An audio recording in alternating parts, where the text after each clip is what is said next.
is your host, Tristan Trenberth. Happy Saturday, everybody. Welcome. I appreciate you joining us today. It's normally the third Saturday of the month that I had an engagement last week I didn't miss, and next month it'll either be the second or fourth, but I'll let you know plenty of time. Last month was really amazing. Who was here last month? Obviously it was a terrible week. But anyway, I think they're taking action on what they learned last month. I'll go with that one. But thanks so much for joining us. I've met some of you at different meetups. I've come to get to know several of you through different communities that I'm part of. I'm grateful to be part of those communities and for you guys to be building your own communities around. Today's going to be it's exciting for me. Two existing friends and a recent friend that I just met for the first time today. Although I've known about Steve for quite some time through Sharane. But before I introduce these guys, I'd love to invite Helena to come join us for a moment. Helena's a superstar here. I'd like you to say thanks for lunch on three. 1, 2, 3. Thanks for lunch. So Helena works for American Title Services Agency. She'll explain half of the things she does, because there's so many things and there's not enough time. But I've come to really very much appreciate Helena as a dear friend as well as a business partner. And she always supports our events, takes care of us, and she'd love to tell you about some of the services they offer, list pulling and so forth. But I'll hand over to you, Helena. Thank you, my dear. I'm very grateful for you. Thank you, Tristan. And everybody give Tristan if you can, because these are great meetups, so thank you. I will keep it brief. I work with American Title Service Agency. I'm going into my 10th year with the company, my 30th year with the industry. So many years doing the same thing, which is great. I work with a woman by the name of Eileen Brown. And how many of you know Eileen? Okay, so there's several of you that have worked with her in the past. So I work with a branch that handles investor services. So our escrow services, Eileen knows everything there is to know about any types of creative finance. If there's a question that you have, if there's something that you don't know, if you're working with a company that they're not completely understanding what's happening, reach out to us and let us know. We always stand by your service, and if we can help another escrow professional to learn how to do something, we'll do that. We want to make sure that we're collaborating with other companies because it's about getting the deals done for you. But if I can get help, let me know, and I'm going to hand it back over to Tristan, and I'm excited to see Sharane. Thank you so much, Helena. So, I've been in the business about 3 years, 2 years more seriously than the first year, where I did a mentorship with a company that used to be associated with a very well-known author that most of you probably read his book. Somehow that licensing agreement fell apart, and I think there was a good reason for it, I've discovered. But I'm grateful for doing it and the money that I spent on that, because it got me to where I am today. And I know all of you guys, however well I know you so far, and every bit of education that we learn, whether it's good, bad or ugly, is always a learning lesson and progress towards another level of success. A lot of us get caught up in social media, comparing ourselves to what other people are doing, what their journey looks like. And I would really advise you to use that as a contrasting tool rather than a comparison tool, because we're all from a different background, we're all from a different experience. Wherever you are is the right time. The best time to start was 10 years ago, the next best time is today. So we're on the right place to take action at whatever level we can. Many of us have gotten into the industry from different ways. There's traditional real estate, which we're going to meet some of you already real estate agents in here. Some are just investors, some have been both.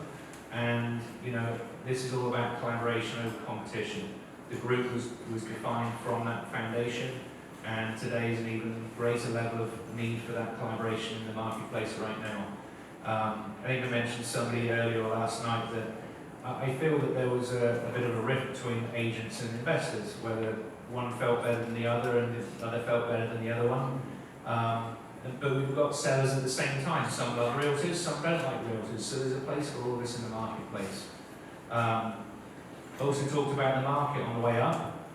Those people that got into the market in the last couple of years, that was a normal market for them, which was a hockey stick, which has been ridiculous, but that hasn't been the market for the last 10 years or 12 years. Some say we're 12, 13 years into an 8-year cycle or a 7-year cycle, and it really is. we're in some big change right now. We need to work together more closely than ever. And as most of you guys know, when there's a crash, when there's a depression, that's when the most money is made. Really from the people that are prepared for those things. And we can never know exactly what's around the corner, but we can do the best thing that we can is to prepare each other, leverage each other's skills, and know that we can help each other learn skills and benefit from skills that we have that we can share with others. There's not enough houses out there for either one or all of us to buy together, so we need to bring more people in to be able to save people from foreclosures, save their credit, but also provide housing for those people that are going to lose their homes, whether that's through foreclosure or avoiding foreclosure. So without further ado, I'm going to invite Steve, Ryan and Sharane to the stage, to this lovely seated stool area. I've got 2 microphones. Thank you very much.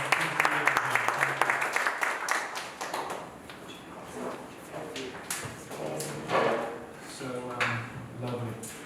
Let me just do this. Thank you so much. So, I'm going to ask these guys to introduce themselves a second. But like I said, the purpose of today is to understand. We're pretty much all familiar with investing. That's what the group was founded on, but many of us are realtors as well. I'd love these guys to give a little background on how they got into the industry, whether it was traditional or investing, how they got in, how they've maybe merged and crossed that boundary. So, Sharane, do you want to take that? Hi, everybody. I'm Sharane. Let's see. So I got into the industry 20 years ago, kicking and screaming. Didn't really want to get into it, but I had no choice because I had moved to Tucson to be with my husband, my to-be husband. And the industry I was in, which was more financial services, didn't exist in Tucson. So got my real estate license. So I started out as a traditional agent. How many people are traditional agents in the room? Okay. How many of you are investors with a license? So not a lot of licensed people. Okay. So I started out as a traditional agent and had some good early success there and sold a bunch of homes, but about 18 months into it, my husband had this awesome idea we should go leverage up the very little that we had, we didn't have much, and go be investors. So I worked my day job and he worked his day job, and then we went out and just started investing, and so did some creative finance things that were really, really awesome. And thought we were rock stars, made a shit ton of money, and did all the fun things, but we're actually quite conservative, strangely enough. And we're not highly leveraged, and we're living in kind of a crappy little house because we were going to make all of our money and then retire really young. And then this awesome thing called 05, 06, 07, 08 came running down the pipeline, and I was sitting in a position that I would be willing to bet $1 of anybody in the room that I was worse off than you are now. So if you're feeling shitty, come talk to me. So it was rough, and really rough, and we worked through that, and then I ended up with about 40-some homes that we came out of it with no partners, which is pretty amazing at the time. And we kept those, stabilized them, I managed all of them, and still continued to do traditional work, took a little pause on the investing, and then I'm going to try to make this quick, I got real sick. So I spent about 6 years fighting for my life. Worked a little from bed. My medical bills were sometimes 30 grand a month, which is a lot when you're coming out of shit and you're not working. So I started fixing flipping from my bed because I knew real estate and figured it can't be that hard. So that's what I did. And then came back a few years full-fledged. Thought I was going to build another team. Threw a big party, had 800 people there, lasted 60 days as a traditional agent, was like, yep, no, not doing that. So, you know, I'm squirrely. Bottom line, and now where I am is I'm an investor. I trained my brother to be an agent because I realized I had a lot of leads, so he can handle that stuff. And really, but my heart is really to educate and empower. So I do some things around that, and this is getting real freaking long. So I'm going to stop there. The point being, it's been a long haul. I love real estate for the wealth, the cash flow, the freedom, and I know that's why you're all here. So let's talk about it.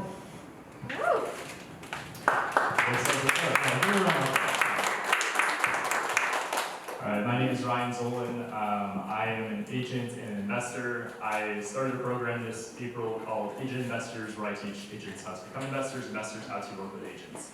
Tristan mentioned at the beginning, I don't know why, there's like this riffraff between the two, when honestly it is so much easier working with another agent than another wholesaler. So I started off as a traditional agent. I was 18, fresh out of high school. I had so much life experience. I realized, all the important things. I never bought a car, never bought a house. You could have told me 40% was a good interest rate. Now I've been like 40%. Sounds good.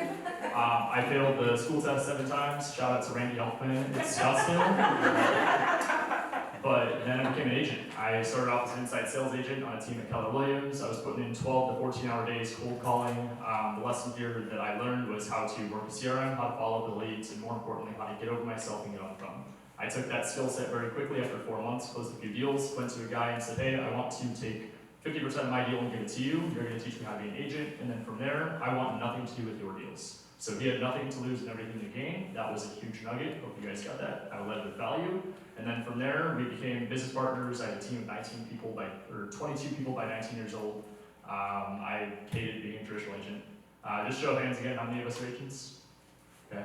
Yeah, so I did the 60, 70, 80-hour work weeks, open houses, prospecting, doing all the things I thought was right until I realized I was the hardest working person on my team. It's how it should be, but I was making $130K a year. And it was my best year, and I felt like I was going to kill myself. Like it was brutal. Life happened. Obviously, everybody goes through their story. I had a bunch of stuff with family. Cut myself off. I got introduced to amazing people. Jamil Danby's first student. Templeton Walker's one of my best friends. I do a show with Brent Daniels. Steve Tran was my mentor, broker, introduced me to Jamil and all these relationships. Right place, right time. A lot of it was that I got in the rooms. I wasn't an idiot, but also I didn't have an ego. I lost it all. I was willing to go in and be a sponge in rooms like this and take the good, leave the bad. Life is what it is. Became an investor, and now we do okay. So.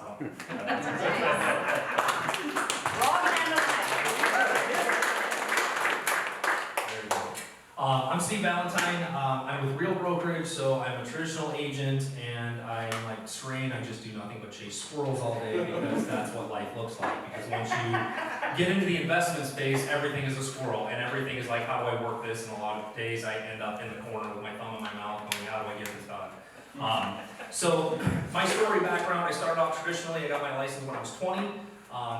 My parents were in the business for 40 years. I'm a 3rd generation real estate agent, and again, 08, lost our shit. My wife's in the back, and we lost everything. I mean, but there's a point that comes where your life changes, and the point that my life changed, which was, I went down the road. I wrote a suicide note in 08 because we were that bad off, and I'm watching my wife go out to wait tables after all the things that we had in 08, and it was brutal, right? And we had to overcome a lot of stuff. Not only were we financially devastated, but I also broke my neck Thanksgiving that year, and I got 7 pins in my neck, and we walked through me almost being paralyzed during that time. And then opportunity is everything. And one of the things that I always tell people is that the relationships that you create are the things that will create your opportunity in the future. And the relationship that we had with my broker, Realty Executives, was our way out of the hole. And I was given an REO account with Fannie Mae, and I just said that I was going to go stick my nose so far up everybody's ass possible, and I was going to be the best REO agent, and that worked out really, really well for me during that time. I think we went through about 5,000 Fannie and Freddie sales during that time, and we paid off more than $1 million worth of debt in less than 4 years and never filed bankruptcy, and we ran through it. Fast forward to where I'm at now, my dad was my trigger. So my dad bought 1,000 homes in trustee sale during the 08 to 2012 for investors. And for those of you that are investors in here, and for those of you that are agents, this is the one thing that I want you to walk away from today. Well, there's going to be a bunch of stuff. Yeah. We all have to work together to build wealth, right? And that was the thing that I saw from my dad. My dad had one investor that was just a greedy bastard, and he worked my dad to death. And my dad worked for almost nothing for all these guys' promises. And when my dad died in 2015 of terminal cancer, it was very quick. This one investor that my dad, literally his life depended on this guy, and his retirement was going to depend on this guy. He gave my mom and I 2 middle fingers and walked away with everything. All 500 homes that my dad had built for him on pennies on the dollar, and that triggered me very, very hard. My dad died owning nothing. No real estate whatsoever. 40 years, bought 1,000 homes at trustee sale. He was the most genius man I knew, and nothing. And so that triggered me to go into it for myself first. I need to learn how to invest. I need to learn how to do these things so that I can create the legacy for my family. My dad left me with a ton of knowledge, And now, carrying the torch from my dad is really teaching agents how to build wealth. That's one of the coaching programs that I have is teaching agents how to be situationally aware of their surroundings when they're talking to people and understanding how to ask the right questions and really solve the problem. And I think when it goes back to what you said, the battle between investor and agent, it's the one thing that I teach people to stop using is using the word investor, because people have such a bad connotation around it. And so I refer to myself as a problem solver, right? I have the ability to solve the problems and invest in what that is rather than being the investor, because it turns people off. So that's really, what I talk a lot about. Actually, I'm releasing a book in October about problem solving in this business. And so for the investors, you guys are investors, just learn to be problem solving. That's what we want to do. We want to win-win for all of us. We all make money. We all build wealth. And that's really the legacy that I want to leave behind, is that, I can look at guys, I'll tell you a great story, kind of like these meetups. My dad used to do these. Met a young guy that came to our office, and he walked up, he's like, "Oh, you're Steve?" I'm like, "Yeah." He's like, "Dude, your dad changed my life. He's well-dressed, he's driving a 7 Series BMW. I'm like, "Well, tell me about that." He's like, "Well, I quit my job at UPS in California in 08, and I moved out here, and I ended up in one of your dad's meetups, and he taught me how to wholesale, taught me how to do real estate, and it's like, it changed my life, changed my family." And so that's my only goal right now, is to have as much impact as possible by sharing the things that we've done, the experiences that we had, so that you guys can all build wealth, build legacy, and think about, your families and what you're leaving at the end, rather than just being so focused on what money we're making and what material things we have. That was probably really long. Great job. Yeah. Great intro to all of you, thank you. So let's look at where we are right now. What have we seen the last couple of years? We've seen an extraordinary shift in market values going up. The values are still up, faltering somewhat right now. Interest rates have caught up because people over the last few months think, Ryan was, somebody said earlier, "Oh, I don't want to buy because the prices are going up," but that was the time to buy even though the prices were going up because of the cost of debt. If you'd bought at 3 or 4% interest rates over the last 2 years, you'd be sitting quite pretty right now compared to, "Oh shit, I didn't buy anything and now I can't buy anything because debt service is too expensive," in a lot of cases. And that's what consumers are finding. For every 1% of interest, I think it's 18% less affordable the property becomes. I think that's a statistic I heard. I'm not sure how accurate that is, but based on the principal and the interest in the payment, the affordability goes down 80% for every 1% rise. So I think it's Chris Cronin quote the other day, a $300,000 house was about $1,400 or $1,500 a month payment. Now with the interest rates, it's $1,900 a month payment. So you can imagine how much less property people can afford. So some of you have done flips before. What are your stats on flips? We had a conversation about it last month. Some are still doing flips very gingerly right now. I'm getting out of the flips that I'm doing. For an example, I'm doing an innovation agreement on a property where I don't own it, but I'm doing the flip whilst the other person holds the deed. We're listing it for $50,000 less than we anticipated listing it for 4 months ago. So it's a bit of a shift, but we bought it at a good price. Where are you guys stand on advising people on flips? Yeah, okay. Just because, again, I want to talk to the room. Most of you are investors. How many of you follow the Cromford Report? Have it? Good. So my advice is watch the data, right? You need to be actually really in the data and in the numbers. This isn't like a go with your gut situation when you're in a shifting market. And what's really cool is we have better data now than we did all the other shifts. It's like so good.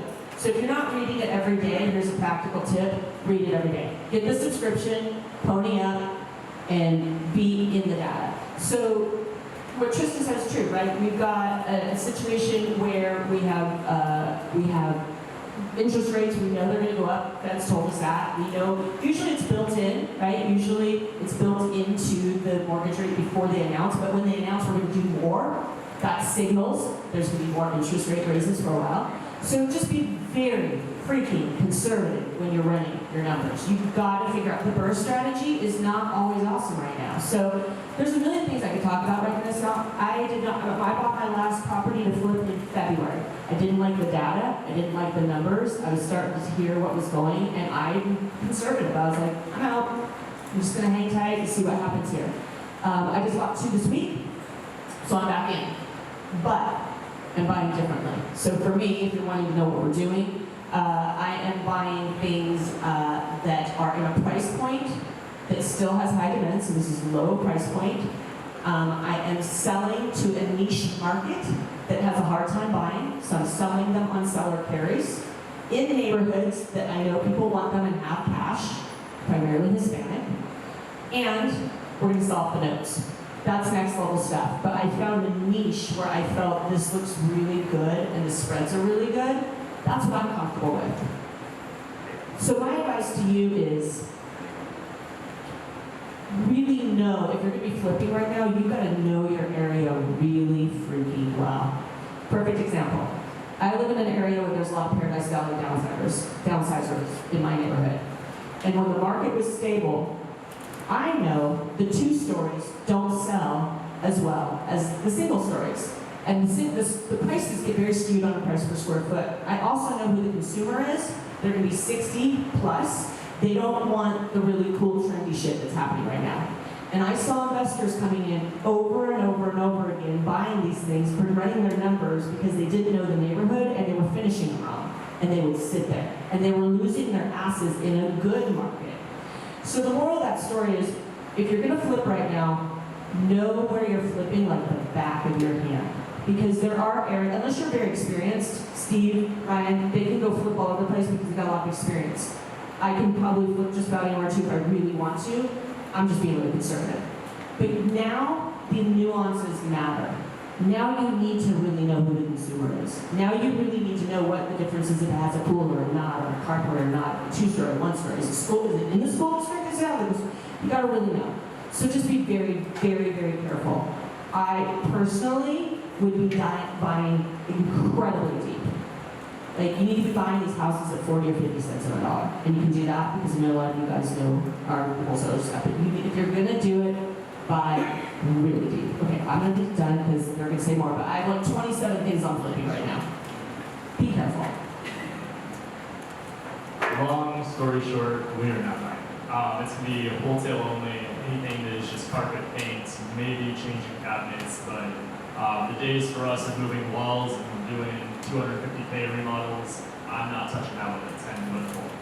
I would tell you what our main focus is. I'm like a kid on Christmas because if you guys don't know, I get all my deals on market. We have more inventory available now than ever before. I mean, a good healthy market for those who've been around, 20 to 31,000. What was that? Never before for your age. Well, yeah. And I mean, I know how healthy. I don't know, I remember like 50,000. Yeah, 50,000 was out there. I got some inventory. Those are $30,000. All right, so the age is showing. I was saying, no, so I will tell you that for the last few years, all of us, we've been going through this crazy 2,000 to 3,000 active listing time. It's now 19,000. A good healthy market up here is 28 to 31,000. We're still in a seller's market, but buyers have the leverage. So that means that for those that are on the market, you're going to get a bunch under contract. You need to have your buyers lined up.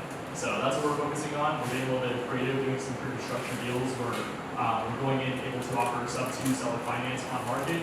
The only thing that we're finding as a struggle is that we have to educate agents. A lot of them aren't familiar with the creative side. I'm not the expert on the creative side. So we've got connections that are making all those relationships come full circle. But aside from that, that's kind of what we're doing. Foot off the gas. If the perfect opportunity comes around, great. But wholesale is what I want to do. He's squirreling. Well, we're still flipping, but I mean, to what they're saying though, it's got to be a deep discount, and you know, my leverage in the flipping world is my wife's in the background. She's flipped 1,000 homes for me in the last 7 years, so she's my contractor. So I don't have to mess with that side of it. So we really have our numbers dialed in, and we know what to do, what not to do. But I think also one of the things about flipping is that, you know, we do it in volume, right? I mean, I have the real estate side, but she's got the construction side. But flipping is gambling. Unless you're really, really good at what you're doing. I mean, if you want to go lose your ass on something, do it, right? But it's not fun. And I can tell you right now, I wish I would have had Sharane's mentality in February. I did not pump the brakes, and I got stuck with a half a dozen homes that we're probably going to lose $500,000 on. But we'll just go make it up somewhere else, right? It's part of the living. But when you get into those, you start looking at, when you're flipping things, is I have a saying.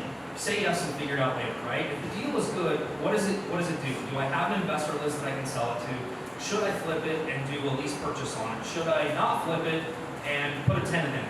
So it's just thinking outside the box and being creative and starting to figure out how to solve problems, right? So if you connect the dots with enough people, the properties are the key. And then figuring out what to do with them.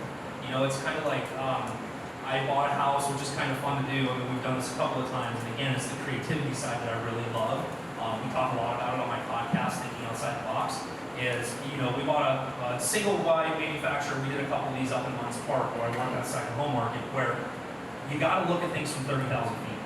And everything's not always a flip, but what's the long-term plan with it, right? So we bought a bunch of single wide mobile homes up there because they're not making any more lots, right? But they're rented. Scary thing is you buy well, back then you buy $134,000 mobile home and rent it out for $1,800 a month up there. But what we did is we secured a lot. Now my wife's building a home over top of it, right? We're doing plans for that. We just bought another one where I just donated, which is kind of crazy. Again, think outside the box. We bought a manufactured home with a 2-car detached garage, and I just rented it for $300 a month to a 501c3 that takes abused mothers out of abusive relationships. And they're giving them a project, but they're giving me $50,000 a year in tax donation credit for the rent. And so there's ways to think on how to hold things. And everything in this, like flipping is great until you realize the big checks that everybody got, the cost that they actually paid in taxes and all the things and all the risk, it's not all what it's cracked up to be. And I like to flip things to hold, right? Because if you can create the value, you know, and this is the one thing to really realize is we own a $50 million real estate portfolio, my wife and I do. Individually, we have no partners in that. We didn't have the money to put down on that stuff. But in this market where you're finding deals below market, you know, we talk about the DSCR loans, you know, where it's basically a rental property loan.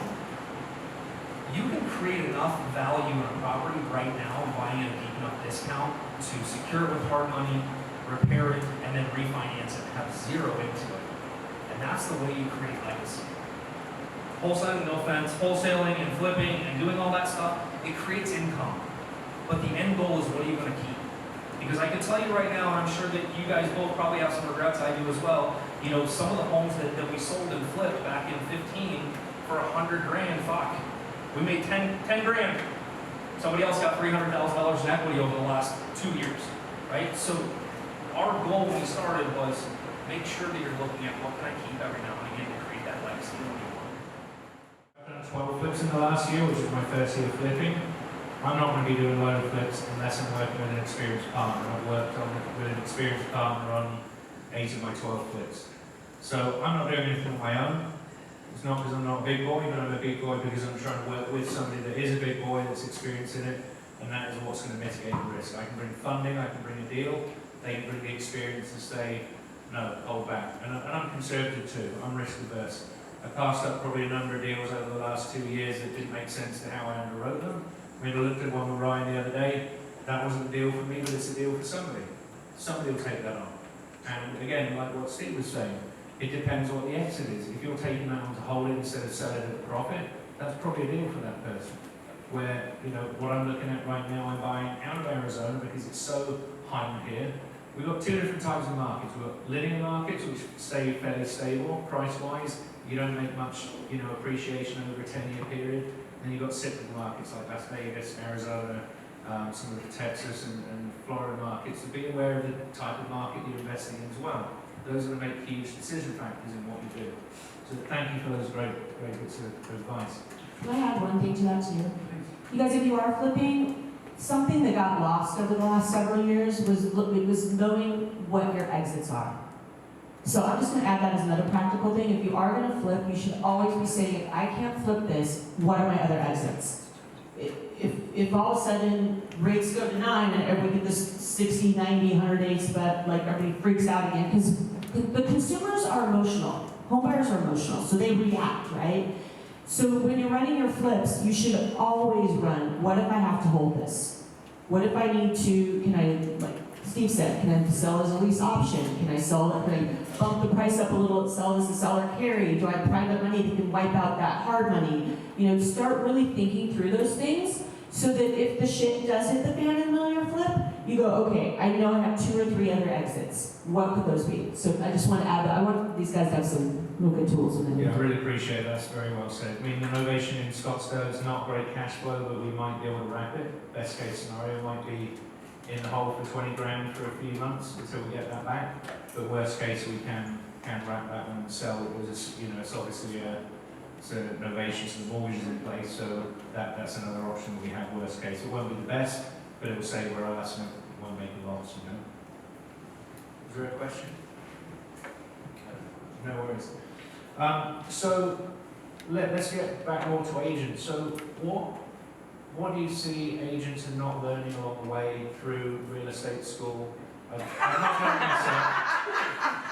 You guys want to stay here for 5 more hours?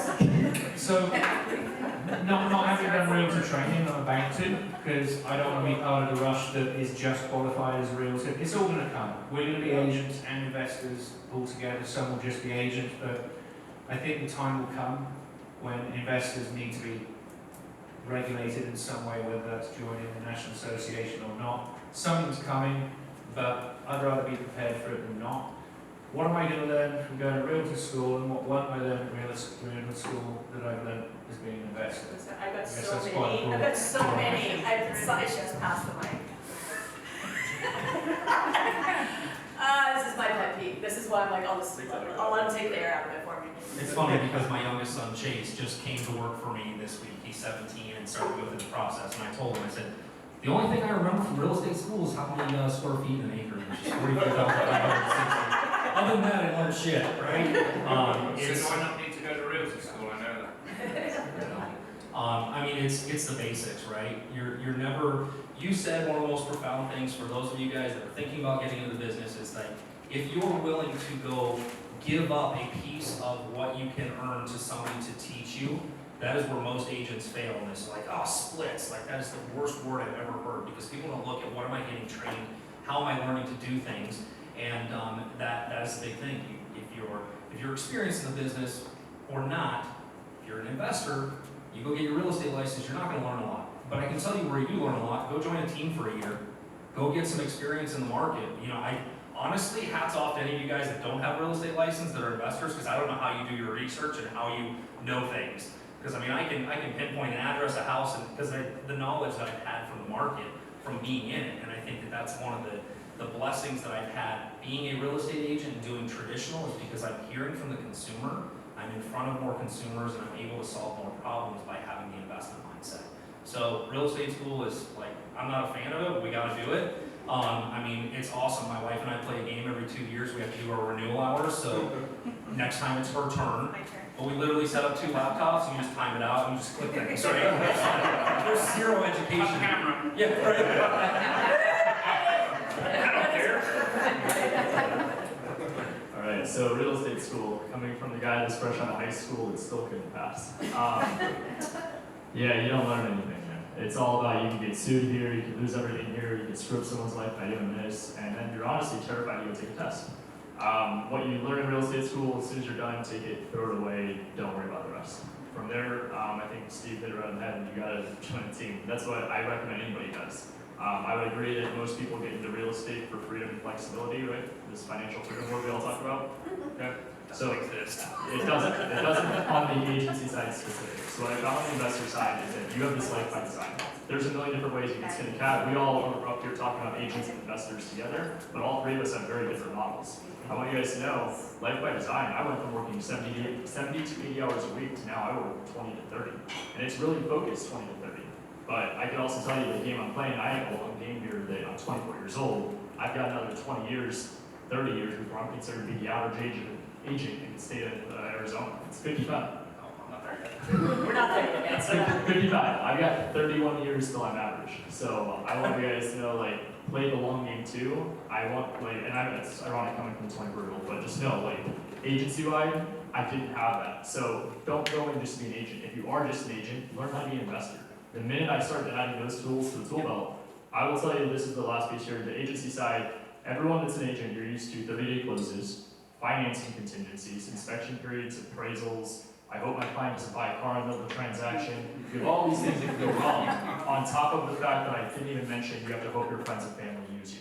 So there's a lot of variables I mentioned that are out of your control. Where the investor side is cash, as is, quick close, favorable terms, move on, and let's go. So the deal with Tristan passed on. We sold it. We made 20K, 20. We made 20K, and that, again, not a deal for him. We have a deal for somebody else, but we're in and out of it. That was a 13-day deal.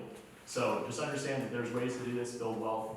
You learn by doing and lose the ego. I mean, who cares if your acquisition made 15%? You're not losing 85, you're getting paid to learn. You're welcome. How many of you own investment property right now?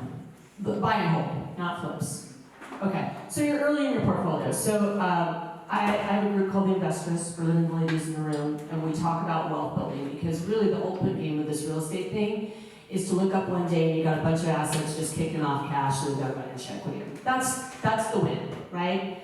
And I think especially in the last market that the sexiness of the quick wholesale hits, the big commissions, all that stuff really took the front light and nobody wanted to hold anything. I had a woman come in who I respect a lot. She's 7, 8 years in the game. I wouldn't say that's young.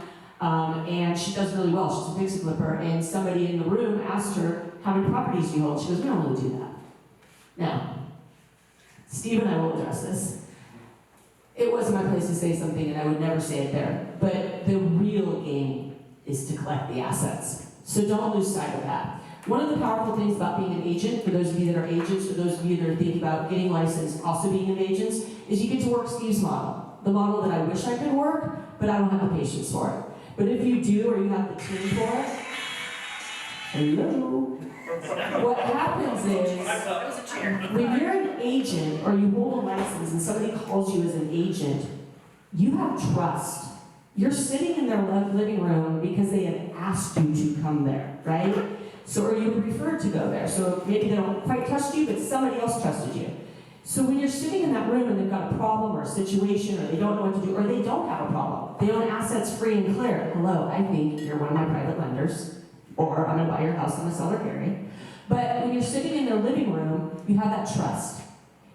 You go in that situation and you can be an agent, you can list it, you can be an investor, you can buy it, you can be a wholesaler, you can buy it, wholesale it, you can do 100 different things, and that's the power of having a license, is that it does give you that flexibility to pivot 100 different ways. It also creates a funnel. If I was a traditional agent right now, I would be blasting social media about can't sell your house the regular way, let's talk. And I know my phone would be ringing off the hook, and then I would just start doing deals. So it does give you another way to do the business. There is a ton more disclosure. So if you're not being cool with your sellers, you better start being cool, because you need to know your options and you need to disclose. But you know, there's 100 different ways to play this game. So you just figure out how you like to play. But for those of you who do know the licensing is coming, you know, if there's any part of you that thinks like maybe you've got a huge sphere of influence. My brother was a teacher. He's starting his business with a database of over 800 names of people who know them and love him within 3 square miles. Think he's gonna clean up? Holy cow. But I'm teaching him, you're wearing the agent hat, but you're wearing the investor hat every single time. But really, to Steve's point, and he's exactly right, you are there to serve and to solve the problem. When you give people options, they love you. We're all 3-year-olds. We all want options, right? Think about the iBuyers. When they first came out, you probably weren't yet in the business when they first came out. Where were you? What year did they come out? Was it 2016? Yeah. And every agent said, nobody's gonna pay them 16%. Stupid.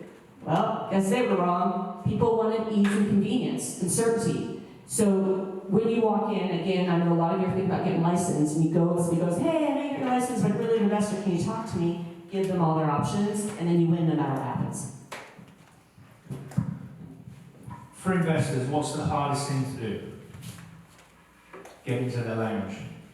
Get into the house. Sit in front of them. You're on the phone? No, F off, I'm not interested. When you have that referral, you've been invited into their home, you've got a 90% chance of closing that thing if there's a deal to be closed. Really, unless you've done something wrong in offering the options or being shady, you've got the best chance of getting that deal as a deal for you to buy or to sell in the market or to offer the solution. Now you can't go in and say, oh, I buy houses 40 different ways. That will confuse the shit out of these people. But if you, and we were talking about this a little earlier, agents are cool because they have a motivated sell. I want to sell my house. The agent doesn't need to ask why they want to sell their house, but the investors, what do we ask? We're asking the 4 pillars. Motivation, timeline, condition and price. We have to disqualify all the tyre kickers and the time wasters first, then we have to get into the people that might be interested, then we've got to see if we've got an option for them. As a wholesaler, as a cash deal, cash or nothing. Then you bring in creative finance, but if we're not an agent, we can't list the property if it's not at a price point that we can list it. Then we've got to find somebody else to pay, which is great. Always good to have a referral network of realtors, as myself, but know those realtors as well.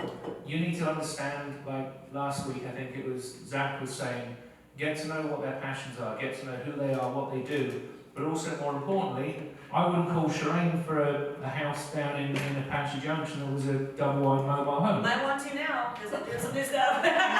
So, I'm changing my buy box. point to make, understand when they change their expertise as well, because Sharane's dealt with high-end stuff generally, so that's what I would have brought to her, but I would have brought to other stuff, but keep in touch with these people. I think it was Mike Hambright who was saying he uses his CRM not just for homeowners and sales, but his contacts. He'll mark down that I spoke to Sharane today, her dog wasn't very well, next follow-up is in 2 weeks or 2 months or whatever. Hey Sharane, been a couple of months, how's your dog doing? Is your dog doing all right now? Oh great, that's better. Oh Sharane, oh, he cares. So all of these things are little nuances you can put in your phone with a contact, you make notes about these people, but know what the people are about, what parts of the market they specialise in, because you want to offer the very best options. I might not be a buyer, but I think I've got a better solution for you. So just know all of those things. Once you're in the house, you've probably got the best chance of like they said, the license is one of the most powerful tools that you can have. All right, what's my next question? I don't know. So we talked about what we're not learning at real estate agent school. What are the challenges that Steve you found working with agents to educate them on the other side? What are the biggest stumbling points that you found in?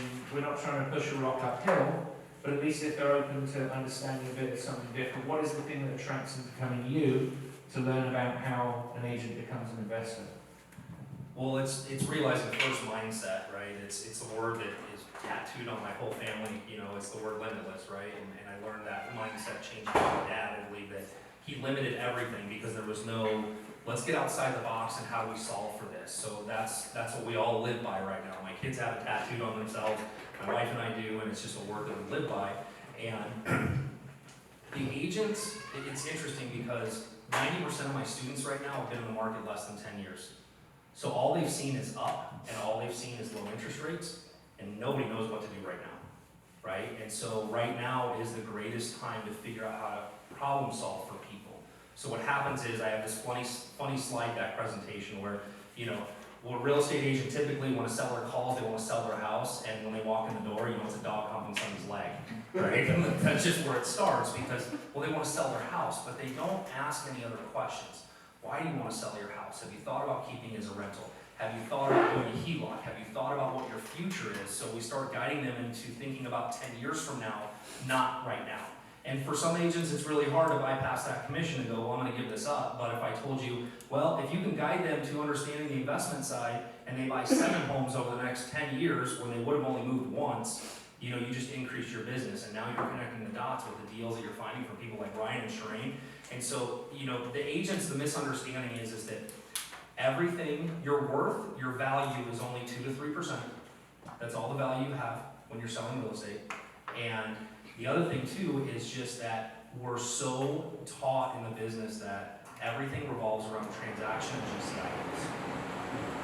Nobody's talking about net worth. Nobody's talking about what does it look like for retirement. What does my dream life budget look like? We go through this exercise with them. It's like, hey, in 20 years, like you're talking, what's your passive income goal? What's your life going to look like? How are we going to get there? And then we reverse engineer it. Because, I think last year, we acquired 40 out of 100 listing appointments. All kinds of creativity-wise. But if we're asking questions, getting to the root of why they're doing it and what it is, then sometimes, like Sharane said, oh, you want it free and clear? I'm going to show you how to invest your money. What are you doing with your money? Because I'm going to take that money, I'm going to go put it on one of my other deals, I'm going to create relationship capital, which is what we have done over the years. And Sharane and I have talked about this forever, is that, through being a real estate agent or an investor, right, even when you guys are buying something, right, right? If somebody owns it free and clear, why isn't somebody asking about seller financing, or what are you doing with your money? You know, and then you're showing people and teaching them what it looks like. You know, over the years, we have raised $20 million worth of private capital through our clients, one client at a time. And now we have people that just send an email like, hey, I got $500,000 worth of equipment. And that's all at 7 to 8%. I don't use traditional hard money because these guys are funding my stuff 100% on a text message. So the more you educate people on what it looks like, you start learning the numbers, and that's the biggest thing that I have found in any industry talking to anybody. Nobody has taken the time to understand how money moves brings and how it can be manipulated in different things, right? So I just showed somebody recently, if I wrap their existing mortgage with their equity, and they were gonna recast their mortgage, which was at 4%, but I'm gonna pay them 6% on their equity. They're now cash flowing $500 a month, and when I explain that to them, not only do they sell me the house $100,000 below market, but it's also gonna cash flow, and I had to put 25 grand down, and I got a $25,000 commission. It's learning to understand the numbers and also understanding that in this business, well, in any part of life, something that I wish I would learn early on that I'm explaining to my agents, a dripping faucet will fill a bucket over time, right? So many of us, like we talked about in the last market, you know, it's these big wins and all these big sexy things. Well, guess what? Now we're gonna have to fill the bucket with drips. It's gonna be smaller things, and we have to be less greedy in our deals and leave meat on the bone for everybody if we're gonna make that work.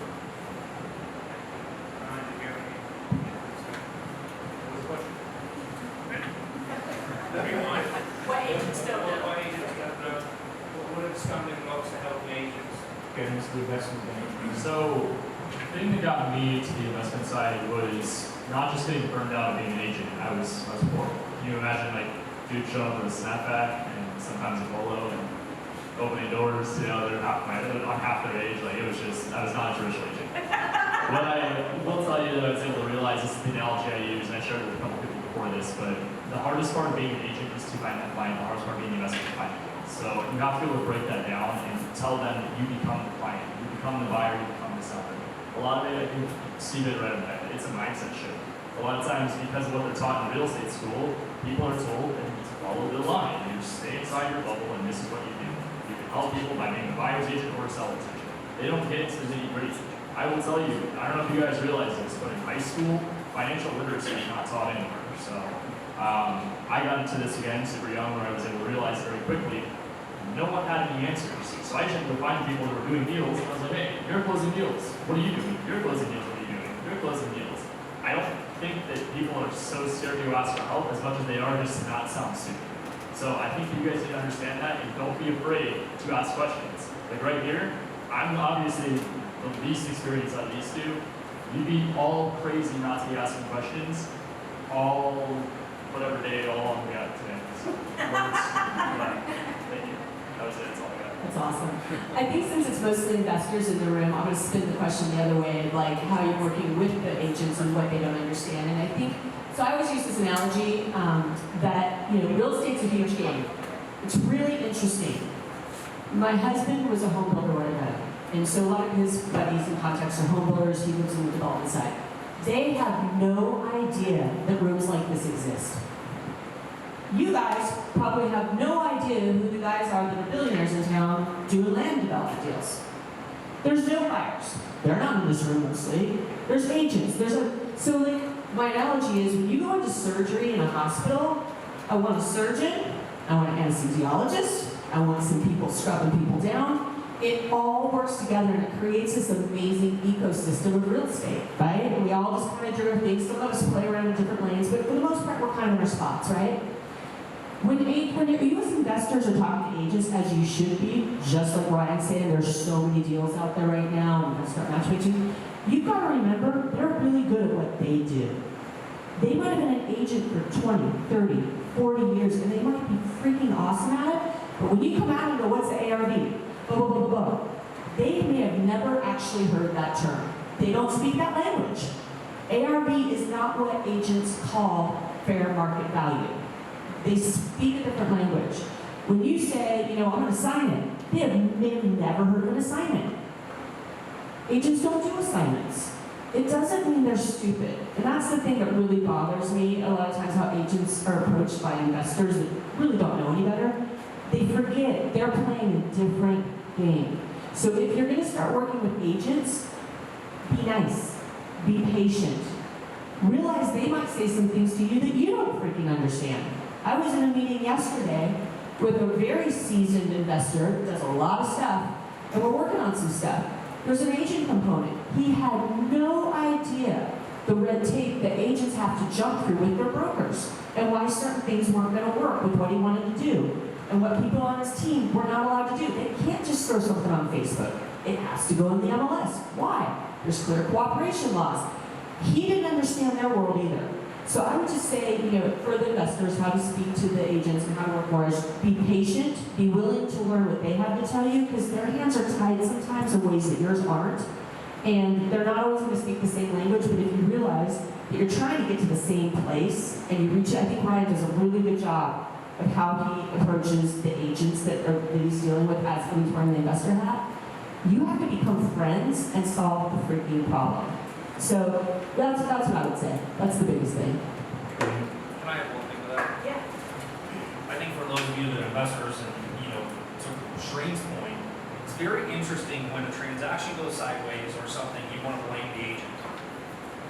But the investor asks very few questions of the person. You might know them, you might have been referred to them, but as an investor, you should be asking the questions of that person. And by the way, like what Sharane's doing, there are so many of us that specialize in different things. Go find different agents that specialize in those processes and work with that person, and also understand that you're paying for somebody's expertise. It drives me insane about this industry is that all of our levels of experience, well, we all make the same amount of money on a transaction because we connected with somebody or whatever, right? But what happens is the person with the least amount of experience is the person that does the most damage to somebody.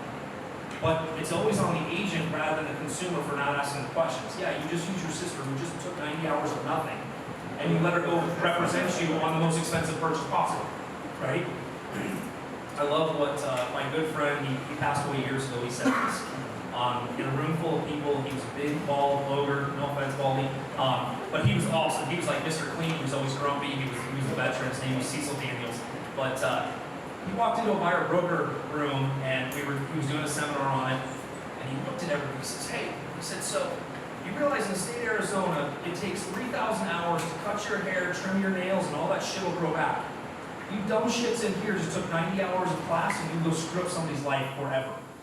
And that was like, his deal was you need to educate and be really good at what you're doing, and really realizing what we're representing as a real estate agent when it comes down to that. It's so important. Like, we are guiding people. We need to know certain things, not that it's expected, but like, because of the amount of licensees we have in the state, the expectation is very low. It's a very low barrier to entry when it comes down to it. So I kind of think that, and the other thing too, which was a stat from speaking all over the country, it amazes me when you ask, like Sharane just asked, how many of you own investment properties here and you've been in business? 95% of agents don't own investment properties, but when you reverse the question, 100% of them will sell an investor a property that they know nothing about. And I think it's really important to become an investor so that you can educate the investor. And some investors, we've all seen it, right? They come into a fortune builder seminar and they're told to go find an agent to write 100 offers a day for them at 50 cents on the dollar. I'm like, if I want to buy something at 50 cents on the dollar, I'm going to do it for me, I'm not doing it for you, right? But we forget that, and that's where these investors are trained in these things. It's like, I can go get me a chihuahua or two and tell them to write 100 offers, and then they're going to make a commission, and they're going to be great. And that's what we want to stop doing with each other. That's where the collaboration comes in.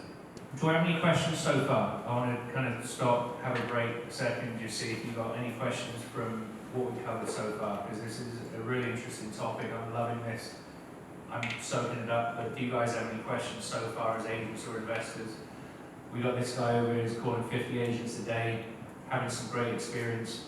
I really want to encourage that communication, but also the relationship building as well. 50 a day is great. You're going to find probably, I don't know, hopefully only 20 that aren't interested. Hopefully we can find 40 or 50 that are interested in time. But it's really, like I said, build the relationships, understand their areas of expertise, and find out how you can add. Not how can I add value to your business, listen to them. Be interested, not interested. Listen to what they're doing, listen to where the gaps are. Where can I help you in your business? I think I'm hearing that you're not doing this. Is there some area that you can gain? and build that relationship by leading with value, as Ryan said. That's the most important thing. And this is why I really want to, there's nothing wrong with the agent outreach and secret agent program, but that is trying to just get deals from agents. But let's push it back the other way, where we're helping them to bring us deals and solve their problems for their sellers, but let's also try and help them solve their own potential future problems with revenue dropping, with more houses staying on the market for longer, where they can acquire these properties. So just bring them into your world if they're willing to come into it, but also step into theirs as well first of all, so that you can understand theirs. Any questions so far? It's not really a question, but not really a question, but I know a lot of agents in town are trying to be investors, so I usually ask people what they're looking for so I can send them wholesale deals. And a lot of wholesalers don't even try and offer, they're just give me a deal, otherwise I'm not talking to you. But everyone's trying to, you guys have been talking about hold properties. So when, yo, you got a deal for me? No? Okay, I have this wholesale deal, do you want to buy this? Or they might know someone who does want to buy it too. So it's just building a relationship like that and adding value to them too. I'm so glad you're here today. What other barriers have you found talking to agents that what are the reasons for not talking to you in the cases that you come up against that? I'm sure you're a great, authentic person, so you're coming across as best as anyone could.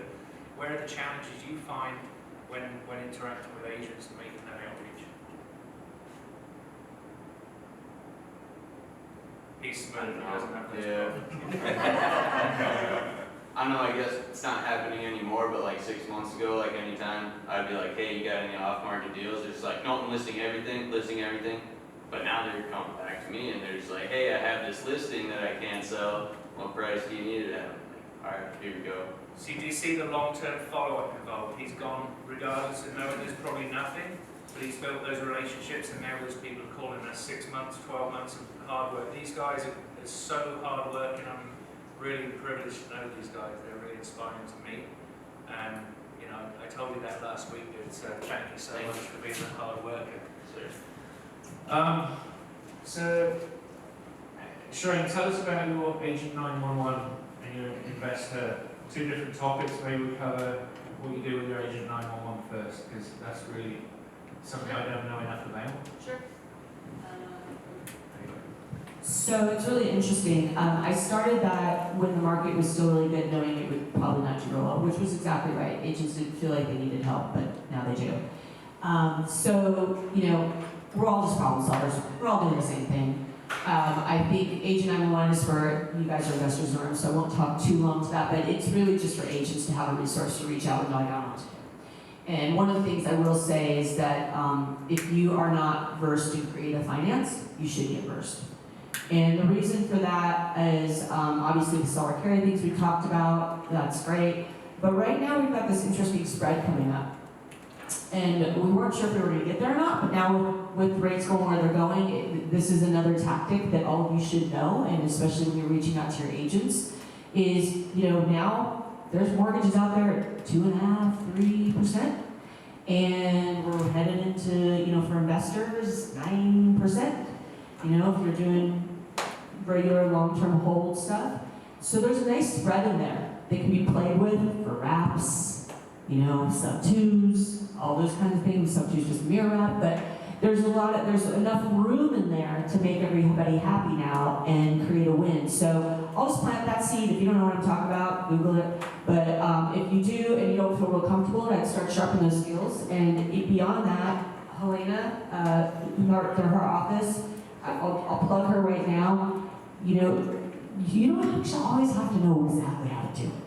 If you have an idea, you could give them a call and go, I think there's something here, and they want to sell it, and they're letting us, they'll make the payments, but we're going to make a little bit higher payment than what the mortgage is, and they'll figure it out in the documentation. So I'm going to say that. So Agent 911 is to help agents solve problems when they just don't know what the hell to do. The Investress is a group meetup for women, agents, investors, non-investors. My passion, just like these guys, is to help people see real estate as a wealth building tool, not just a transactional tool. And so I wanted to create a space. What I heard was that first of all, when I came back to life, there were no women in the room, which was odd. And that's changed a lot the last year, big time. But secondly, it was that a lot of the women felt, there was a lot of egos going on the last several years. That when they walked in, someone goes, "How many doors do you have?" And they go, "Oh, I don't know how many." And they just kind of skip up. They felt really, really intimidated to ask questions. And so a lot of times what happens is there's so much data out there. There's YouTubes, there's podcasts, there's courses, there's everything. But what I've found is that sometimes people have a hard time putting all the pieces together. There's so much noise that they feel lost. So I too am creating a course that just wrapped it up that was like foundations. What is ARV? How do you run a flip calculator? What is a cap rate? Who gives a shit? Like try to put all the pieces together, right? Because you might be like, dude, I'm gonna do this all day long, but then you're like, I'm like a good college level over here, but you just said something and I feel embarrassed, I should know that. That's what's happened a lot. So, so the Investors is a place to ask those questions, first and third Thursday, blah, blah, blah. Course coming out. But really, I think right now, what I want to share is that all of us have a lot of experience. There are still things every day that I don't know. So I have no problem calling up the phone and calling Ryan and being like, I don't know what this is, or do you know how to do this, or who does that? There's no ego in that. Same thing with Steve, all the time, right? I did luxury for a lot of time. A lot of people will call me a luxury because luxury's a little nuancy. And be like, dude, what do you think about this? And I can tell them things they can't see in the MLS. But you know what? Market opportunity right now is well, for those who don't know, if you want to start investing, building $5, $7, $8, $15 million specs, that market is fire. So go for it. But if you want to be below that $2 million or whatever, it's really messy. So I'm going deep. I have property in Maryville, but I'm not a Maryville expert. I'm not a West Side expert. I'm not a South Phoenix expert. There's a lot of things that about that I got a lot to learn. So I'll call people up and ask. So I would just say the point of all of it is always be a student. When markets change, you have to pivot, and you might end up finding yourself in a space that it's new. I've been doing this 20 years. I'm going to spaces that are new for me. I got a lot to learn. It's okay. Tell us about Agent Investor a bit more. Agent Investors. Yeah, the 1.7 GPA came out with that name. I was talking to Brent Daniels, and I was trying to figure out, like, what do I call this course? And he's like, well, what are you? I'm like, well, I'm an investor first and agent second. And then he was like, well, the acronym AI is pretty cool. And I'm like, well, I'm not an agent. And he's just like, it doesn't matter, your whole focus is agents. So that's my background, how that came to be. Brent was the one who pushed me to do it, and I would say like what my whole focus was MLS deals. So that's where I've gotten all of my deals was MLS. I did the whole direct to seller game. I realized especially out here in this market it is just so competitive, and I suck. But I found my specialty in a place where everybody told me I wouldn't. I was told there was no deals on market. I was told buyers wouldn't buy deals on market. Institutional buyers came around, and I sold 3, maybe 4 deals to hedge funds, meaning that we had deals that we did 33 deals a month in our best month. I didn't sell a single deal to a hedge fund that month.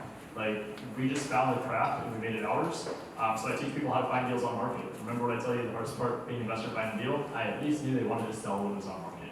Now it was just a matter of building a relationship and having a conversation and go for the no. I wasn't scared for that, and I also knew, again, agents weren't going to cuss me out as much as a direct to seller lead would. So I started going with that nonetheless, and then from there it was just all relationships with agents. Just started having a bunch of them refer me deals, and I just had really good connections out here. So I did my first $250,000 with 5 buyers, and it was all in Tucson virtually. Did it all at the MLS, and then I just realized that the market got really competitive. I'm going to be competing against 3 to 5 other offers, and I might as well be in my backyard. So there's still plenty of opportunity with that, but I just wanted to create a place where people can go to find on-market deals and know how to talk to agents. So that's what we did. Give us another little deeper dive on your program, please, Steve. Yeah, I've got a couple of different programs. So my best one with agents, we've got about 20 students right now that are agents that are just in there. I call it situational awareness. There was when my wife and I bought handguns, we went to this course out in Vegas, and one of the things they taught us in that is when you go into a room, you're being situational aware of your exits and what's happening with the people and the surroundings, right? Same thing happens in real estate. No matter if you're an investor or an agent, right, the people you're talking to is being situationally aware and how to handle all the different situations that they're talking about.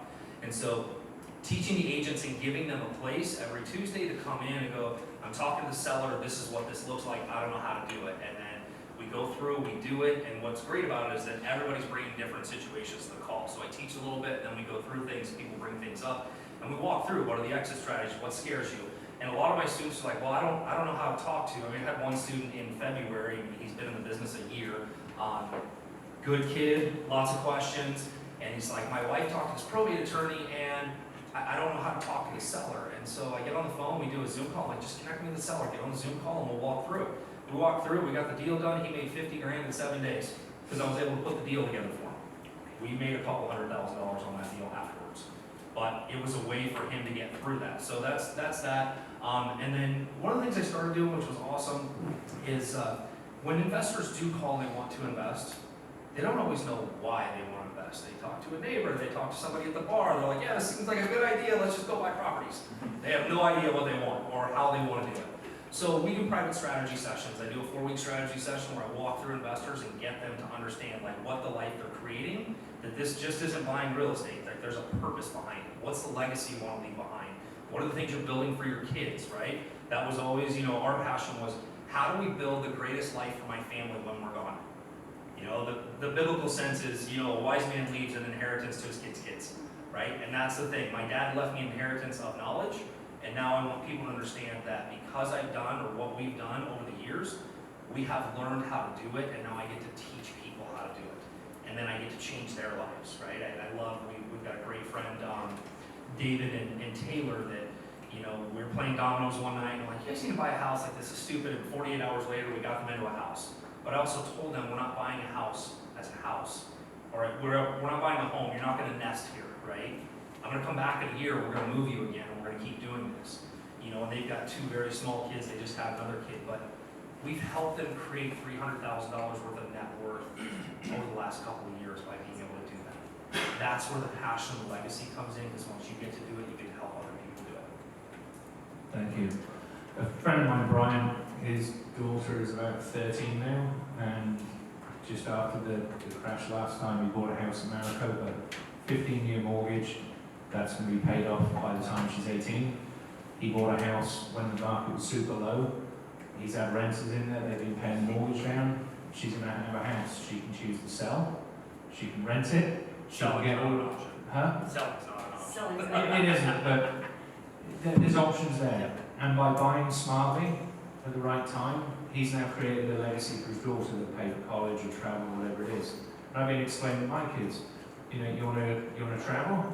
Let's buy a house. That'll pay for your travel. If you want to do something else, we'll buy another house. I mean, there'll be other properties that we buy, but kind of putting it into I don't know, putting pieces together. One house will pay for this, another house will pay for that. And if you put in those building blocks, that kind of helps the child understand what the mechanics behind it are, or there's a lot deeper through them. I want to ask something on mindset. I think, Steve, you already touched on it. What's been the biggest breakdown, or what was it that was the breakthrough that got you through that deepest moment in your business and life? Because life and business very often overlap. Right. The biggest mindset, was changing that there's infinite possibilities with everything, and you realize that you can't do it on your own. Right? The relationships that you create with people, and I'll give you a great example. When I watched my dad, right, he worked with all these big money people, but he never tried to like, hey, can we partner on something? I'll do the work, right? And so that was how we started with, our portfolios. I remember the first time I was so scared. I bought this Zillow lead that I went out on a listing appointment. Grandmother's house smelled like smoke. The guy came from North Carolina, and we're walking through the house, and I'm walking out the door. It was the first time that I'm like, well, your house is worth about here. I'm like, I need to look at it. I'm like, give you $100 grand on the way out the door. I was scared to death. He's like, give me 102.5. I'm out of here. I'm like, oh, shit, now what? So we inked the deal on the hood of the car. I didn't have any money. I didn't know what to do. I have this mentor that I've had for almost 15 years, and I'm having coffee with him after racquetball. I'm like, hey, will you loan me $110,000? I need to buy a house. And I'm scared to death too. And he's like, well, I'll drive by it. And sure enough, he lent me the money, and we bought it, and we still own that house today. But I gave up a $3,500 commission for $7,000 a year in annual cash flow and a couple $100,000 in equity. But then what happened is we started talking to more people, and we wanted to do more flips, but we were like, God, we're kind of like, we only have so much money we could do this with. So we started going out to our retired guys that didn't want to own real estate, but they were willing to put the money up if we did the work, and then we split the profit. So being willing to partner with people and learn things and work through things, I think the first 2 years we did about 150 flips with partners. We only got sued once, not by a partner, but somebody else. But that was kind of the trigger for us where we started partnering with them, and then we started looking at rates of return, and we started to look at what the investors were offering, what the risk was. I'm like, if we could just get these guys to lend us money, we would make more money. And so that was when we shifted all of these people into hard money lenders. And again, it's just the partnering. And the cool thing, like we call them the two Johns and not Jim, Mark. And combined, we have $12 million worth of lines of credit with these guys. These guys love to see what we're doing. And their money is a passion project. They might be able to get a better rate of return somewhere, but it's a passion project for them because they're seeing what we're accomplishing, what we're doing, and it kind of gives their investment purpose. And so the mindset is that the conversations you have with people, don't be a salesperson, right? It's the relationships. I tell my students, right? There are 5 people in your sphere that you don't know that have $500,000 or more in the bank they don't know what the hell to do with. And your job is to teach them what to do with it and how to do it. And they will partner with you, they will lend you stuff, and once you prove trust and rapport with those people, they will keep doing it. And that's the goal of the mindset, is just realize you don't have to do it alone. You have to be willing to invest in yourself 100%, right? And put yourself in rooms like you guys are here. This is the start, right? There's some of you that are afraid to invest in a coaching program or a mastermind or something like that. I will tell you the one mastermind that I invested in, which I was terrified to tell my wife how much it was the first year, and it was the thing that changed my life because I was willing to make that investment. And I'm still in that mastermind today, and it's by far paid itself back, 100x. So I think that mindset is just being willing to invest in yourself and being willing to know that there are people around you that will partner with you and bring you up in that. Mindset. It's a tough one. I think that mine wasn't so much about I obviously didn't have the ego, but I was willing to give away anything to learn. Mine was the you versus you. I lost the battle against myself where honestly I was egotistical and entitled getting into real estate. My family didn't have crazy money, but I never struggled. And I went from, got my first car, I didn't understand anything about the real world, and all of a sudden it came crashing down. I mentioned earlier I had that stuff with family. I won't get into full detail, but I was literally spoiled beyond all means, and I cut myself off of family. There was an issue that happened, and it was something that for the first time I stood up and said, I do not believe in what happened, and I walked away from my father. I was out on my own, and I told this story just recently because you get up in spots like this, no one likes talking about the failures and the losses, but I was in a spot where I had literally less than 30 days left of funds saved up, and I went to Templeton Walker in downtown Chandler, if you guys know him, and I was just bawling my eyes out. I was like, dude, I sucked at being a realtor. I'm clearly not an investor. I can't go direct to seller, and I ran out of money. So I was with this girl at the time I was living with, and I'm like, I'm gonna have to be a dude that's gonna go to her 21 years old and say, hey, can you pay the bills this month? That was not gonna happen. So the alternative was going back to my father. And in that situation, I looked myself in the mirror, and I think this is something that a lot of people honestly just can't do. You have to look yourself in the mirror and be like, this is who I am, what am I gonna do about it? I could sit and cry and be the bitch, or I could be the bull and grab the situation by the horns and make the best out of it. So I ended up doubling down the agent strategy. Part of it didn't happen money. But I ended up pulling a deal with 3 days left, 30 grand. And I was like, damn, all right, mindset switch went off. And I was like, I'm never gonna get back up again. There's never gonna be anything that will be as difficult as what I went through with that and turning away my own family, failing, and not having anybody else by my side. In that moment, I lost all my family, I lost my friends, they were working for his company. Talk about you versus you, it felt like it was me versus the world. So it was in that moment I realized, you said it perfectly, there's infinite opportunity. I could sit up here and talk to you guys all day long about how after this, if you wanted to, we could spend a few hours and go get a deal in MLS, every single one of you. That's how confident I am in deals out there. So just understanding the abundance mentality, and sometimes you have to go through the losses in order to get to the other side. So. Well said.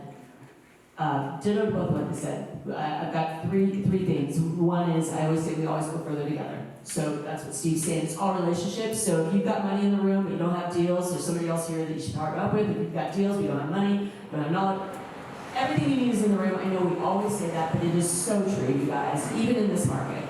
Number two, so same thing. You guys heard, more like negative millions, not millions of dollars back in '08. Worked that out, kind of got back to starting, and was like, woo, let's go pro forma and let's like double down, right? And then I got really sick. And spent the next 6 years in bed. A brain tumor, will made out, really, really bad. And I read a book. If any of you are feeling really beat up, first of all, good for being in the room. We got some deals that are really bad and you're not sure what you're going to do yet, because I know there's people in this room that have that situation right now. 1,000%, put money on that. It's a great book. I just call it Not What Happened to You, It's What You Do About It. So, it's a phenomenal real story of a dude that is still one of my heroes. I read that book probably 115 times. Because I had no money, I was sick with a disease that nobody knew what to do. Everybody I knew that had it was dying. I had a brain tumor I couldn't operate on. I didn't have, it's not what's happening to you, what are you gonna do about it? What could I control? What can I control? Sometimes it was not much. I can control what I put in my body. I got neurotic about what I ate. I can control my mindset. I became a massive mindset junkie. That's probably my #1 skill, is mindset stuff. And started hardcore, like hours, retraining my mind, getting out of fear. So it's not what happens to you, it's what you do about it. Great book, like I said. But #3, there are always opportunities. Always, always, always. So if you're in the shit right now, again, speaking to those of you, you don't have to raise your hand, spend 30% dealing with the problem, and spend 70% looking for what's going good out there. So when the market crashed, I knew the deals were there. I was looking at houses. My houses were worth 20 cents on the dollar, so I knew I could buy some for 20 cents on the dollar. That's what I knew. So I started putting together performance, and I was like, I don't know where I'm gonna get the money, but I'm gonna go buy everything I can, because everybody was terrified. Unfortunately, life threw me a curveball. I got sick right then, I couldn't do it. But I was like, man, and Steve and I talked about this. Steve was somebody that I reached out to, that I wanted, when I was coming back into the space full time, I reached out, I was like, who's navigating this the way I want to navigate it? And we sat in his office, and I said, I just hope I get another at bat. Personally, the market is, I don't think the market's that bad, you guys. I think it's kind of balanced-ish. It feels really yucky to a lot of people. This is not a bad market. I'm so freaking stoked for this market. I've been waiting for it for 8 years as an investor and an opportunist. If it gets worse, even better. There are opportunities in every market. So start training yourself. If your business is not working right now, what is working? Can you pivot into it? Because the last time we went through a market shift, those are the people you aren't going to see in these rooms. They're off on their yachts doing crazy shit. Because they saw the opportunities when everybody else was licking their wounds and scared and curled up in a ball. They're like, let's go. So get excited. This market isn't that crazy, but there's opportunities. There are places to go that you can make money. Those are my 3. I appreciate it. Thank you so much for your time today, guys. This has been incredible. Can I do one selfless plug? Absolutely. For the group? So if you guys like this conversation, October 27th, Ryan, myself, I think you're out of town, I asked you. I'm holding a 2.5 hour event. There's room for 600 people. It's free. And it's going to be all of my friends that I know are real, honest, and really freaking good at what they do. And everybody has different niches, but they're all playing in this market, and they're playing in it. And so, my Instagram's Sharane, Dorrah, my name, but it'll be on there. These guys will be sending it out. If you like these conversations and you have friends, get them in there, because the point of the whole thing is to take down the masks like we did today, get real. We're going to talk about what's working. We're going to talk about what you shouldn't be doing, and it's be very tactical. It won't be just like, well, get out there and get it. Like, no, tactical stuff. And I'd love to have you all there. It's broker agnostic, it's lender agnostic, it's like, we're just getting in the room. So I would love to have you guys there. I'd love to have you help spread the word. And the reason I'm doing it is because that's the event I needed the last time the market shifted, and nobody did it. So I was like, okay, I'll do it. So I'm not making any money, but I need your help filling the room with people that need to be there. So, thank you. When did you say it was? October 27th. It'll be at the Tempe Performing Center for the Arts, so right in the middle of town. It'll start at 9, and it'll probably go till noon. And we'll be starting to market that probably next week. So look for that. It's an amazing venue. I've spoken there before, and you'll have a great experience. They look after you very well. The thing I take away is really the mindset shift is looking inward instead of outward. Not looking at what's happening to you, what's happening for you, and how you can change it. I realised about 2 months ago that we've got a mirror in the bathroom. I go and brush my teeth. I'm not looking at myself in the mirror. I'm looking at my toothbrush, my hair, my shirt, whatever it is. And I don't look myself in the eyes, not because I intentionally don't want to, but then I've done some mirror work since. So I went and did a psilocybin trip in Sedona in May, and part of the things they suggested was doing under the influence was going in the mirror and looking at yourself in the mirror and having a conversation. Sounds strange, sounds uncomfortable, it should be uncomfortable, you should get comfortable with that. I'm not fully comfortable with it yet, but there's more conversations to have. And one of mine was on my financial performance. You need to be very clear on your own financial literacy before you can expect your business to be financially literate. And that's something we really lack. And I'll just plug my podcast, which is Birth to Net Worth, which I think Ryan is going to come on at some point. I'd love you both to come on as well at some point, where we talk about how we can affect the next generation by bringing financial literacy to them. For an adult, it's very difficult to get them to talk about how illiterate or literate they are, because they don't realise that they're illiterate. They live paycheck to paycheck. That's a really good sign that they're not financially literate. Because if we knew how to balance the books and how to save, use money as a vehicle. A great book that came out from Michael Coward's 2 or 3 years ago was Profit First, which is financial literacy for a business, pretty much. A really nice template. Since then, some of his best performing clients have done Profit First for real estate agents, real estate investors, dentists even. There's a whole swathe of these versions of the book. But the purpose is to bring financial literacy to the next generation. We want tools that are going to teach 3, 5, 7, 10-year-olds financial literacy. Parents aren't going to read books for themselves, but they can read them to the kids and absorb some of that knowledge. Like My Money Buddies was a cut-down version by Michael Coward to Profit First. Anytime money, sometime money, one-time money. Just really the very basics. But we want to really bring that around and help these kids get self-directed IRAs when they're 5, 6, 7 years old. Whole life policies in from the banking so that they can invest with their parents.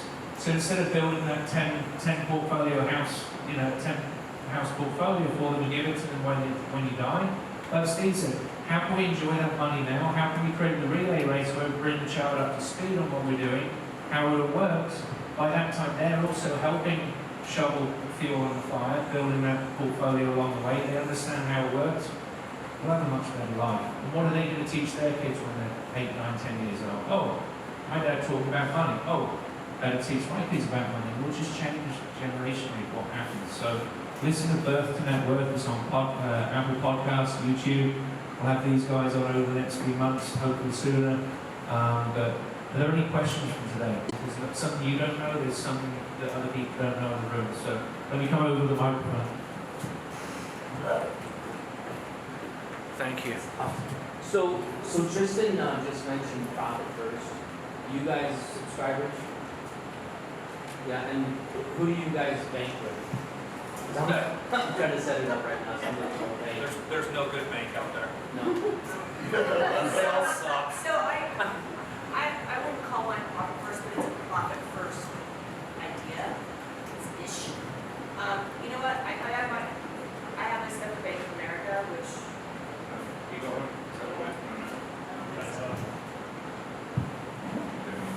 I have a step at Bank of America for that, which is not great because I'd rather have like a private local banker stuff, but just the ease of moving things between accounts, it's like click. I can see it all on the dashboard, I can transfer it instantaneously. So if you're just trying to set it up, I have other banking relationships in town because I do need that personal relationship where they can have deposits when you're doing stuff, but it's really good for just the ease of connecting the accounts and transferring immediately. We work with Chase just because their online platform is by far the best in the business.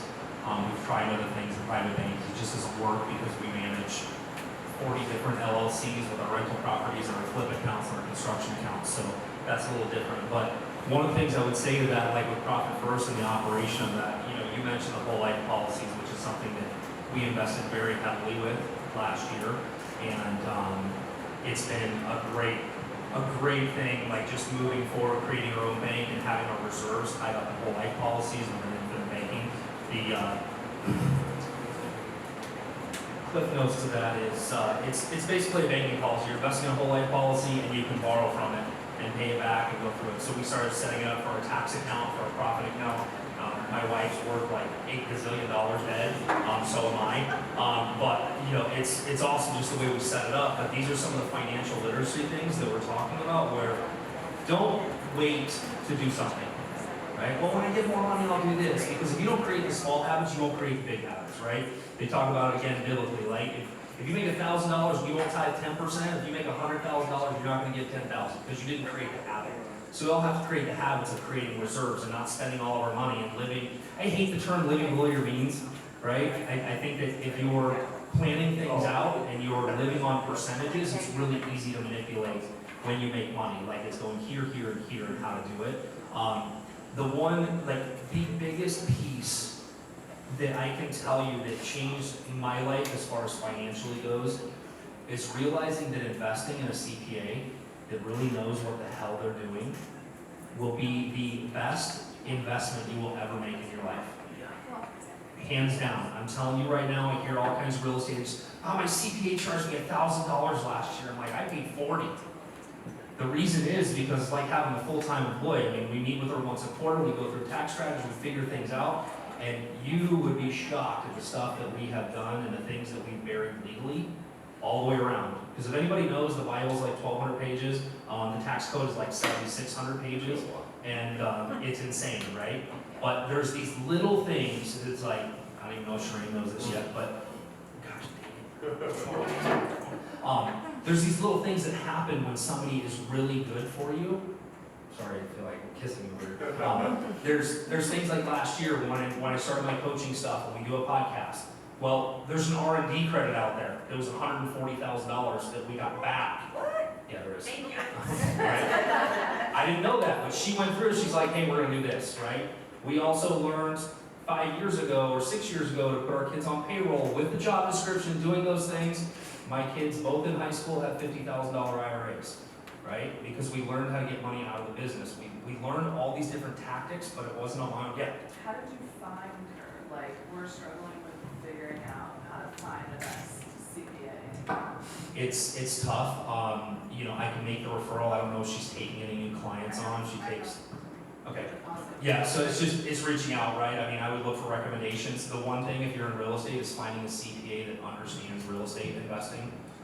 It's so important because if they don't, they're not writing things off, they're not doing the right thing. So it's really, really important. I think these guys would agree on the CPAs that it is one of your most valuable assets in creating your wealth and protecting you from a lot of taxes.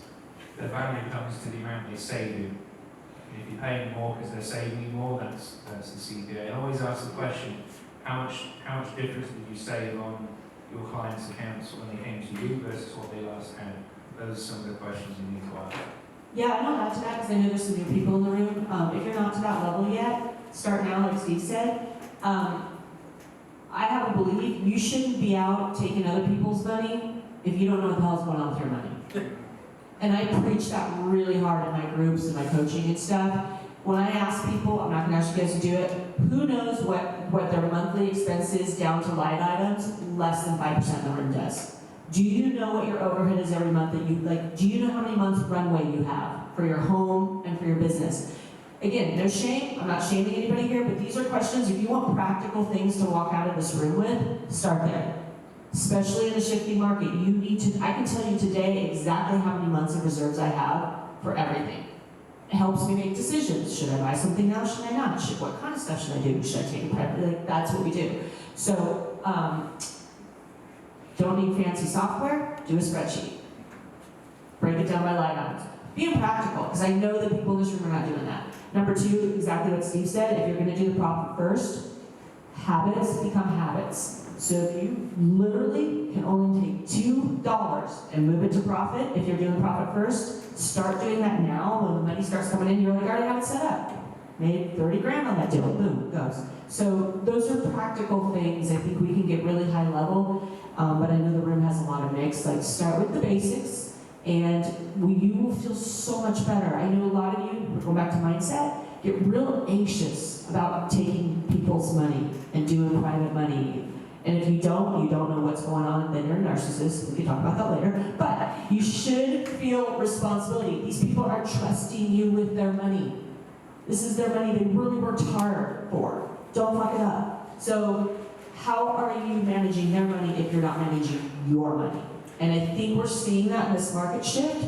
Some stress in the market is people actually didn't know what was going on. They were just put money in accounts. So I'm done with that rant. Done. I think that's perfect, yeah. And even look at hiring a bookkeeper to look at your personal accounts as well. There's nothing wrong with that.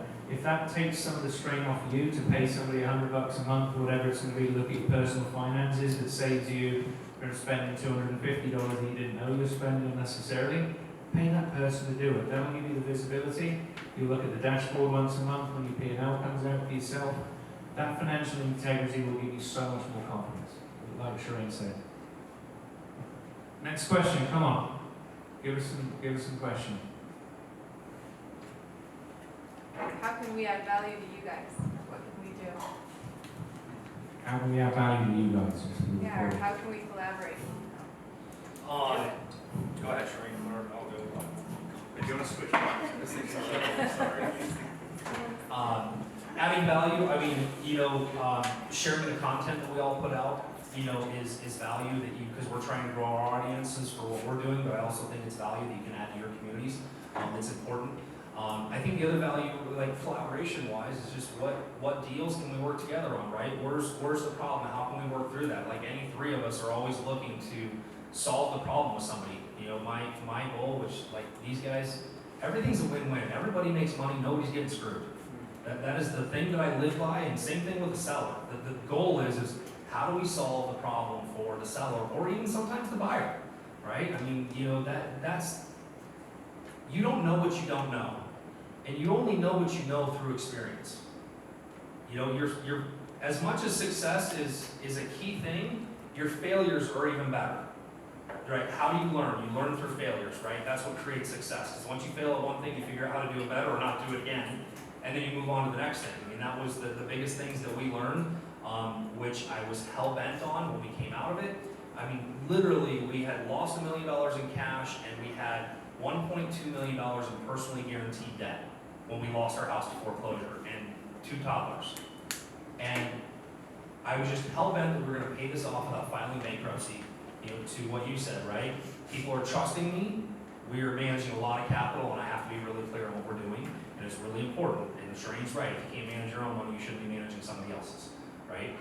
And so creating that mindset of, I failed at this, what happened? In fact, there's an accordion file in my office, and I'll share you a little background. Be careful with what you do in this market. There's things where, again, squirrels, don't chase all the squirrels. The squirrels will get you in trouble. The reason we lost all that we did in that market was because I was 25 years old, and my dad thought it was a really good idea to go start a painting company, and a plumbing company, and a landscaping company, and all the things, because we were real estate agents, we had captured audience. And so we were really smart by putting our last name on all these companies, and then we would ruin our real estate relationships because the painter screwed something up. And then we get stuck paying for that. And it's just part of our story, but the failure there created what happened next. So some of you may be in a story that you don't like right now, but know that that story may not be about you right now. It may be about somebody you can impact down the road. And so our failures actually create our greatest successes, but we have to learn to look back through them. And I look back at it now, like what we manage now, capital-wise, what we own. Back then, we were trying to raise a measly $1 million to keep us out of Hawk. And we couldn't do it. We didn't know how. And so I keep that accordion file to remind me of all the things that we went through and the dumb decisions that we made so that we don't make them again. So, if you don't learn from the first mistake and you do it again, right, the definition of insanity, and the greatest book that I read at that time, if you guys want some great insight, is John Maxwell wrote a book called Failing Forward, right? And it's a ladder of failures that keep taking you to the next success. It's not falling down the stairs, it's going up the stairs. And you take each failure, you learn from it, and then you move it on, you do it better. And so just didn't know where the hell I was going with all that. It's amazing. How did you read that into it? Yeah. I think I don't know if it was in that book or not, but fear not failing, but fear. Hang on, what was it? It sounded good. Feel on the forward. line, don't fear failing, fear not failing. If that makes sense. So you've got to fail to succeed. Success is a series of well-managed failures. That's as succinctly as we can put it. I mean, that's, with real estate, anything, right? You're gonna have some failures, you're gonna have some losses.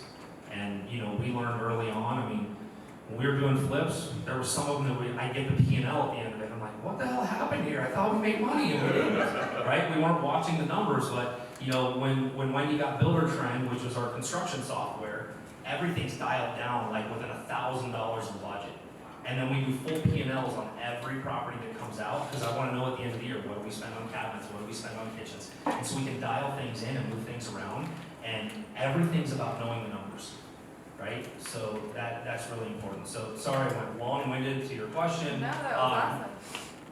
The whole point to that is that we don't know what we don't know. So you reach out, you figure out like, hey, how can I partner with somebody? What's the value? I will say this is the one tough part, I don't know about you guys, that I struggle with, is that I always want to add value, but there's only so much time, right? Oh my God. So going back to Ryan's point, what he made earlier, is that if you're going to go to somebody for help, what are you willing to give up for that help? Like, hey, I've got this, can I give you a referral fee? Like, make it worth their time, because I will tell you the worst thing in the world, you guys both get this, DM, I don't know this person, hey, do you have time to pick your brain, or can I buy you lunch? Like, it's just not possible. But if you're bringing value, and that value is education to you, the good news is, it's a pretty cheap education. If you get to put that deal together, everybody makes money, and now you've learned something, you've paid for it. So I think that's one of the most important things. If you guys are mentoring, those types of things, what value you're adding or bringing to the table for that knowledge and that time. I think that's well said. There's a lot of joint venturing I've been doing the last year and a half, and people just want the answer to the question, but then you uncover many more questions and shortfalls in their knowledge and experience, and they don't see the value that going through that process and giving up some of the deal is going to enable them to make tens, hundreds, thousands of millions of dollars in the future by being able to do that on their own, or getting further down the path and coming back and learning the next stage of depth of that type of whatever the situation is. And that's where there are so many people living in survival right now, financially and in business. We're getting into a stage where more people need that mindset. Having your financial integrity in place is going to allow you to rise above that, to thrive, and enabling others around you to do that. Like, circling back to the purpose of the day, how can we enable agents to thrive with us and get out of the survival? Because with more properties on the market for longer, they're going to get worried like they were when there were no listings to list for the last 2 years, that they couldn't either get a listing or they couldn't get an offer accepted. They've been struggling for 2 years now, maybe 3. So let's do whatever we can to unite, bring us together, work together, and bring value to them as well as that value coming their way. So Ryan. Yeah, send me deals. And I'm on this mission to I want to change the game of real estate. Obviously, we all already here want agents and investors to work together. That's why I created the program. So I'm trying to bridge that gap, and then just make a difference. I mean, I saw the competitive mentality rather than the collaborative on the traditional side, and then I went to the investment side. Unfortunately, everyone talks about it, but in whatever reality, we are all still competing. Being in these rooms, I want to do more of that. I want to be able to get people together, just ask some hard questions that nobody talks about, and then let's get real. Tell us about your podcast with Brent. Yeah, that's coming back in the next couple weeks. It's Millionaire Before 30. We are, again, on a mission to show the younger generation how to become a millionaire before the age of 30, and it's really not that complex. It's just that the game doesn't want you to know it. So we teach people how to play the game. I've heard the term extraordinary results come from ordinary action performed consistently. It's not rocket science. I haven't fully done that myself, but it's very simple. If I eat less and exercise more, I'm going to lose weight. It's as simple as that. But we will do it? We don't. But it's just taking that ordinary action, consistent number of times, exceeding the number of times other people are doing it, and you'll be ahead of the game.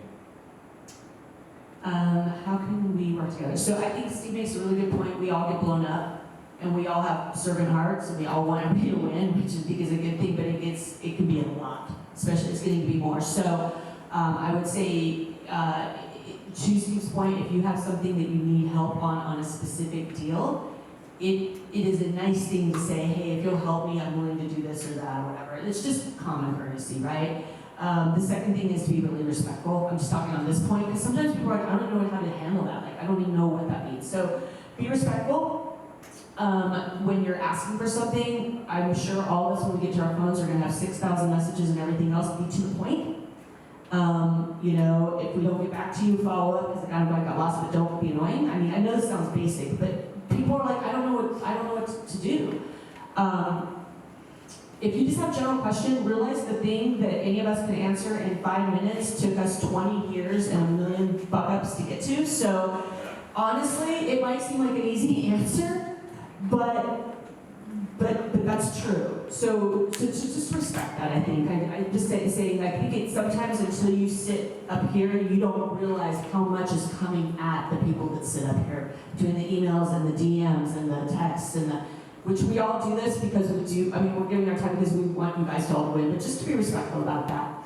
For me personally, how can you work with me? I think with all of us, if you've got money that you're like, I need to place, but I don't know what's up, all of us are always deploying cash. You can always say, hey, I want to be on there with you. Secondly, each of us have buy boxes, right? So you can ask us, what is your buy box? What are you buying today? And we will tell you, and bring the deals, and let's make it good for everybody. So that's number 2.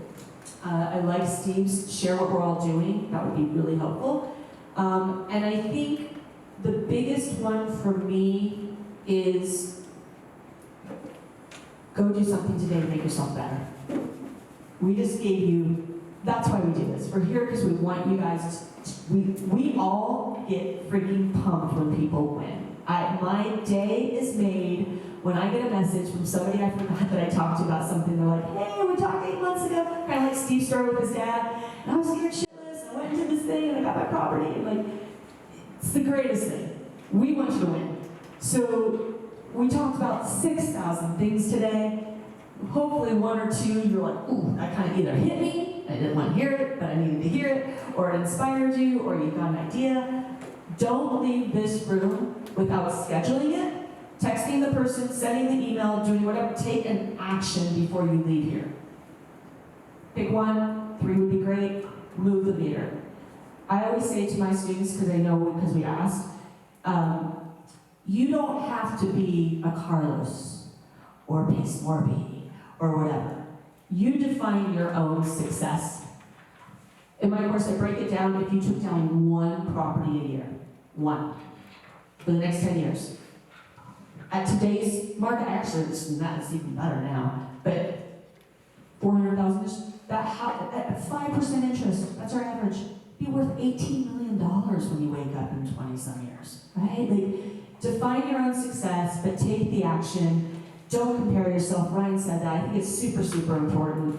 If you're a family person, you're a single mom. I get a lot of single moms who are like, oh my God, I'm not working hard enough. 1 property down. Take 1 down this year. If you can do 50, great. But 1 for the next 5, 10 years, you're killing it. You're gonna wake up when you're 50, 60 years old and have plenty of money and plenty of equity. So make it simple, take action. That will make us all happy. When you win, if something we said today helped you and it comes out to be good, throw us a DM. We love to get those. It's very rewarding. If you bring us a deal, give us the opportunity to be the buyer for the deal. We'll run the deal through, we'll help you take it down. Offer us to buy it. If that's something that's in our buy box or it's just a deal you need help with, we may know a buyer as well, so give us the opportunity. I mean, there's different ways that you can bring value. I specialize in creative finance, building relationships. I'd love to help you structure deals. So creative finance was mentioned a couple of times, but yeah, if you can tell that seller that's free and clear, instead of me paying 7% to the bank that's never going to invite you to the island they bought this year in the Caribbean, I can pay that to you and put that in your pocket and see how the amortization works out. You make $250,000 on that loan over 30 years instead of the bank making $250,000 from me. That changes the game for a lot of these people. Simple thing. Okay, here you go.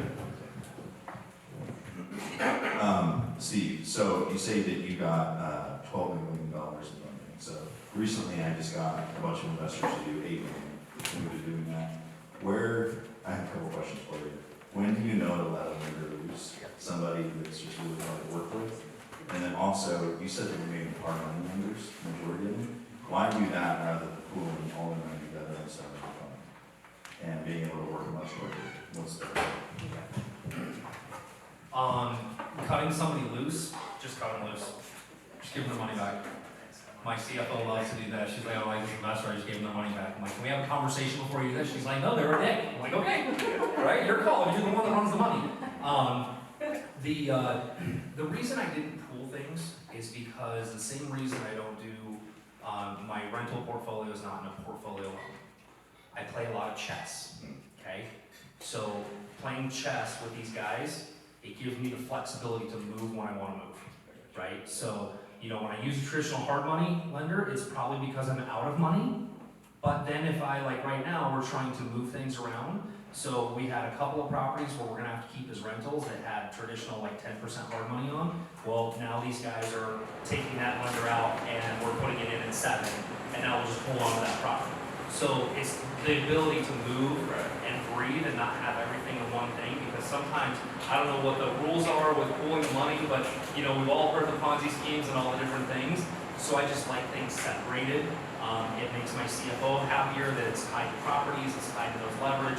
And so that's the reason we did that, because I wanted to be able to move. And the closer the relationship is with that person, the easier it is to just move things, right? And that's when they're like, I have money, what do you want to do with it? I'm like, cool, let me find something. Right, so that's why we don't do it that way. Any other questions? Looking for any something. We've got a question in the back. I knew that was going to come and I could feel that. Thank you so much. After this, I think we'll call it a day.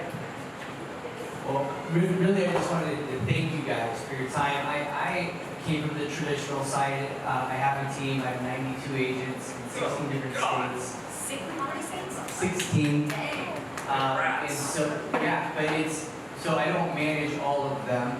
It's through EXP Realty, so I've attracted a lot of them in, right? And so but at the same time, we're seeing attrition, right? Agents are starting to go, oh shit, right? So they're freaking out and some are leaving.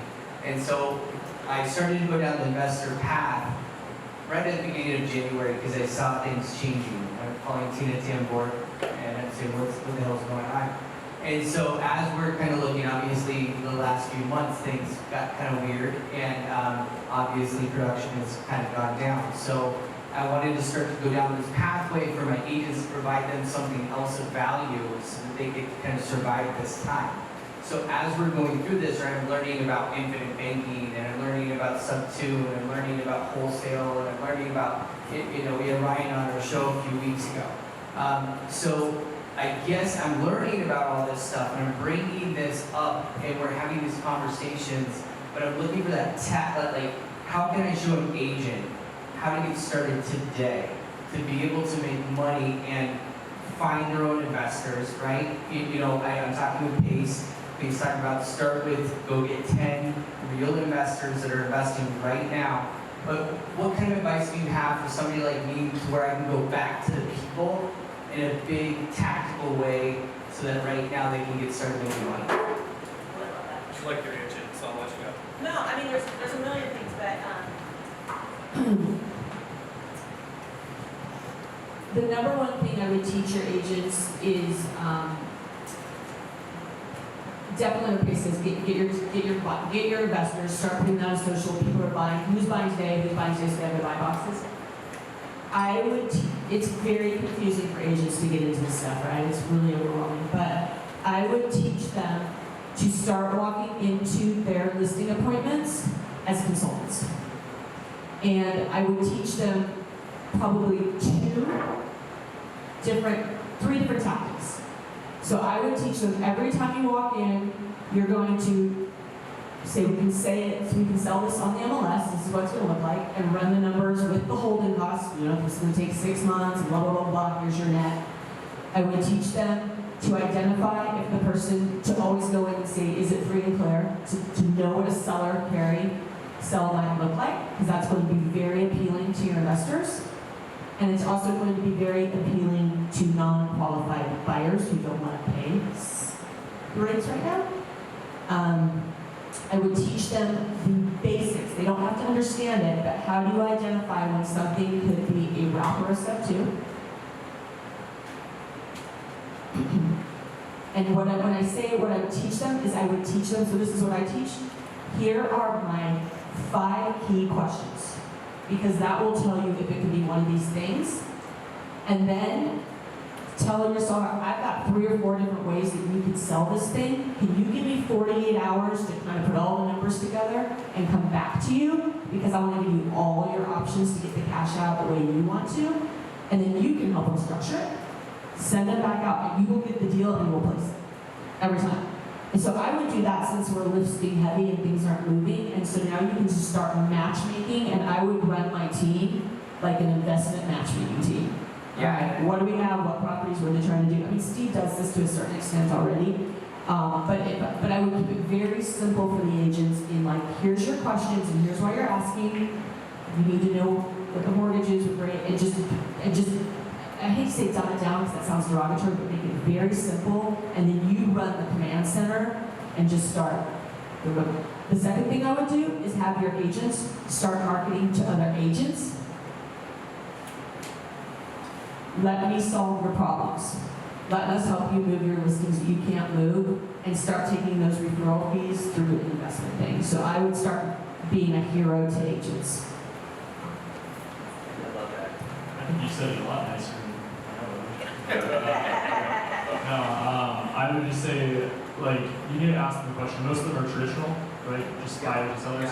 So the last 2, They've done some investment. Yeah, I have multifamily investors in there, but for the most part, traditional. okay. So I would start it off by using examples. I just try to make it as relatable as possible. So the last 2 years, we all would have done some dirty things for listings, right? We wanted sellers. That's who we wanted to work with. Yeah. Why is it that now you don't want listings? Now you want buyers. Okay, well, that sounds like ebbs and flows to me. I know also it's not just on the investment side, but how agents think that their goal is to get to the point to be consistently doing 1 deal a month. Okay, well, I would tell you all day long, you need to teach them how to be a buyer and a seller. They need to be writing offers just like they would for their clients. How many of them are going to go not even show, we're not going to talk about showings yet. How many of them are going to spend marketing dollars to go find leads? Now they've got to go in, they've got to qualify the leads, they've got to actually make the phone calls, do all the legwork, and go and qualify, make sure someone's ready and willing to buy or sell. Then you've got to go to the appointment if it's a listing, or you've got to go and show them 50 different houses. You have to explain to them why they don't make enough money, and there's all these different variables. Where you can just take the same amount of time and just be writing offers on the MLS, and I guarantee you're going to get one. This is also something that I know you know being 10X group, but Glenn Stern said, find your buyers first. Literally, you need them. If you are going at wholesaling, finding your buyers, but then also breaking it down, so again, relatable, traditional real estate agents are used to going and finding buyers and working on behalf of them. What's the difference with wholesaling when you're finding cash buyers that are looking for X, Y, and Z, and then you go and you tell these other agents for it, and you're writing offers on those specific properties? Then it's just a numbers game. So, I mean, you could go back to all your agents, say, hey, I want you to call every client that bought a house in the last 2 years under $400,000 that's got a cool rate, and go show them that they need to go buy another house right now. And keep that as a rental property. I'm going to show you how to build wealth. That was huge. That should be the talking point right now. Yeah. I'm not calling you to sell your house. I'm calling you to show you there's an opportunity to make money. Can I show you how to do this? I need 15 minutes. I need 30 minutes. But I want to be a few choices of houses to go in for them as well right now. Right. Because then you take those agents, you're like, cool, this person wants to buy a property, you know, like you're talking about some of the deals you get on MLS. Well, great, that's a deal probably for an end user maybe that you can then go connect the dots. And everything in this business right now is how do we connect the dots? That's it, right? Oh, yes, add to it. Yeah, I mean, God, so many cool things. You want to have a strategy session? Yeah. So to add on to Steve's point is, you know, if you want to piggyback on that, we all know the wholesalers, buyer list is gone, right? So reach out to your wholesaler contacts in all those markets, know where they're at, and educate your team. Hey, when they call, we can buy properties at X on the dollar right now, so that they go in feeling empowered, and that they already have that relationship with the wholesaler, because the wholesalers would be very, very happy to work with you right now too. So, and just setting it up ahead of time so the wholesaler can compensate them, you know, or you guys get your buyer brokers in place or whatever it is. So what we all know, and I know you know, because you got a shit ton of agents, is you got to make it very easy. So there's a lead time to understanding all this stuff, so I have to figure out one or two of the things that resonated with this and script it for them. Do you know Teresa and Eric Sage? Yeah. Yeah, so she and I were talking about this. Teresa's a good friend of mine. So we were talking about this the other day. You know, the market shifted last time. They built a wholesaling team, and they did creative too. But basically, they had a whole team of agents, just like you did, all over the place, and they taught them certain questions to ask and certain things to call to their old clients with. And then they built a funnel in, and they had themselves and some operational people that really understood it, and they just snipered. And I think in the short term, you're gonna have to do that. Because to get everybody up to speed is gonna take some time, and there's opportunity now. So maybe just focusing on what you wanna do, and then yourself, if you're up for it, or talk to Tristan, talk to us, who in the market's really good at this, that might be a great plug-in for you to just sit there and underwrite, do the things, and be like, here's a solution, and that way you could scale it faster. Yeah, and that's what you said with the control center. I like that. I want to give them just enough to send the deals here, and then I have guys like you that I then pass those deals off to. Yeah, and you're gonna have somebody that has to have to come parse through and be like, what kind of a deal is it, right? Right. I think the other thing too that's just important is going through and teaching them how to ask different questions. I tell my students all the time, like, just so you know, I go with nothing in hand to an appointment. Nothing. Because I need to establish relationship and rapport, and I need to ask the questions, and I need to see the condition of the property before I can truly give them a strategy. So when the agents go out and do it, they're like, hey, ask these questions, here's the answer, here's the picture of the property. I've got an appointment to do a strategy session over Zoom with this person. Then I'm the one that's going to take them through it so that they're learning what the strategy is, right, through those questions. And that's where you start to develop that piece where they don't have to do it. But if they're setting up the appointment with the right questions, you have the answers, now you can start going through, or you might break it down and maybe take some of your more performing agents and start with them and get them educated on it. I'm sorry, but sometimes you take a new agent and this stuff will confuse the shit out of them, right? Now they're off their game, they're like, oh, squirrel, I can do this, and then they're really screwing things up, right? So it's just so awesome to go through and just get them to the understanding of the right questions, because the right questions create better conversations, and you really get to the root of what the person wants to accomplish, right? And if you can get to the root of what they accomplish, then you can give the strategy choices, and then they can make a decision on how they want to operate. Love it. And there's money to be made in all of it. Right. And I think, well, like you said, we've been waiting for this opportunity for a long time. So we've just been so busy on the retail side to even consider looking at these avenues. So now it's like I want to pivot as quickly as possible and help my agents do the same, because I think now is the time for wealth creation. Absolutely. Well, and it's the obvious thing, and you know it, but I'm gonna say it. Teach the agents that as they're learning this, they need to be the investor. Yep. Right? That's a newsflash. They're not gonna think that way. They're gonna be like, oh, okay, cool, now we know where to go get more transactional money, right? Hamster wheel. So I think really showing them hey buddy, we just broke this down. Do you have 15 grand to close this sub to and make $500 a month? Why don't you take it down? And that's gonna really, your team will be so loyal to you because nobody else is gonna do that, right? And help them find the private money if they don't have the 15,000, so that the private money lender can win as well.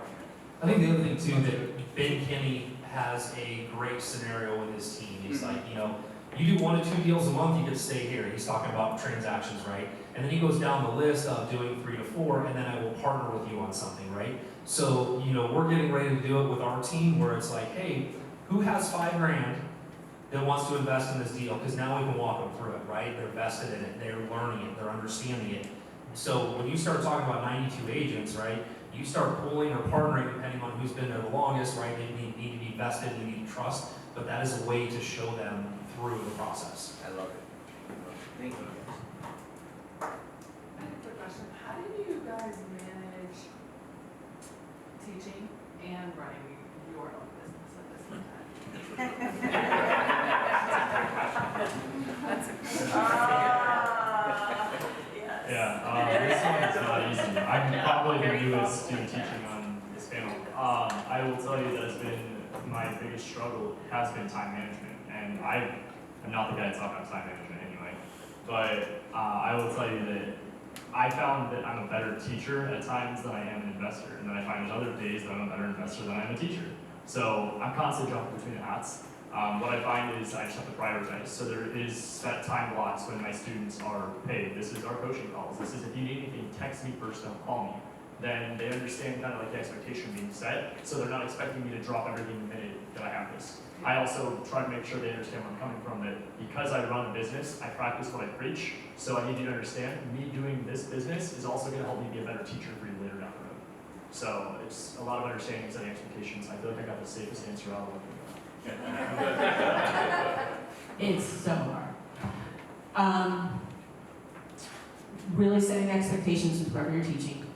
I live by my Calendly link, so there's blocks at times. Like there was one of the girls here who's awesome. She had to leave early. She's got a really serious situation, and everything in me wants to be like, oh, I'll move everything wrong, but like I can't do that. So it's a Calendly link. Get on the schedule. Let's go. It's saying no a lot. I'm gonna start saying no a lot more because now it's go time for me to be investing more. So I'm sitting in a lot of meetings and there's a lot of heavy paperwork lifting and lawyer stuff. And so, you know, I'm gonna reel back a little bit and be very strategic. The other thing that I've really been playing with is, this is a crazy squirrel. I listened to a podcast the other day. There was a guy who started some companies. He started 8 companies that he exited, which is impressive, and he did it in 5 years. But what's equally impressive is that he said he would not sacrifice his family and he wouldn't sacrifice his health. And I'm all about my health and I'm all about my family, as all of us up here are. And so, but he did it, and then like Tony Robbins was like 150. So I was like, how can I optimize this? So what I did the last couple months, and I'm actually implementing it now, so the implementation is actually more stressful than it will be because now it requires more work, is I started thinking, going through what do I really love, what am I really good at, and how can I do it with less time? Like literally doing this every morning. And what can I delegate? And what I've come to for me is I'm moving way heavier into partnerships.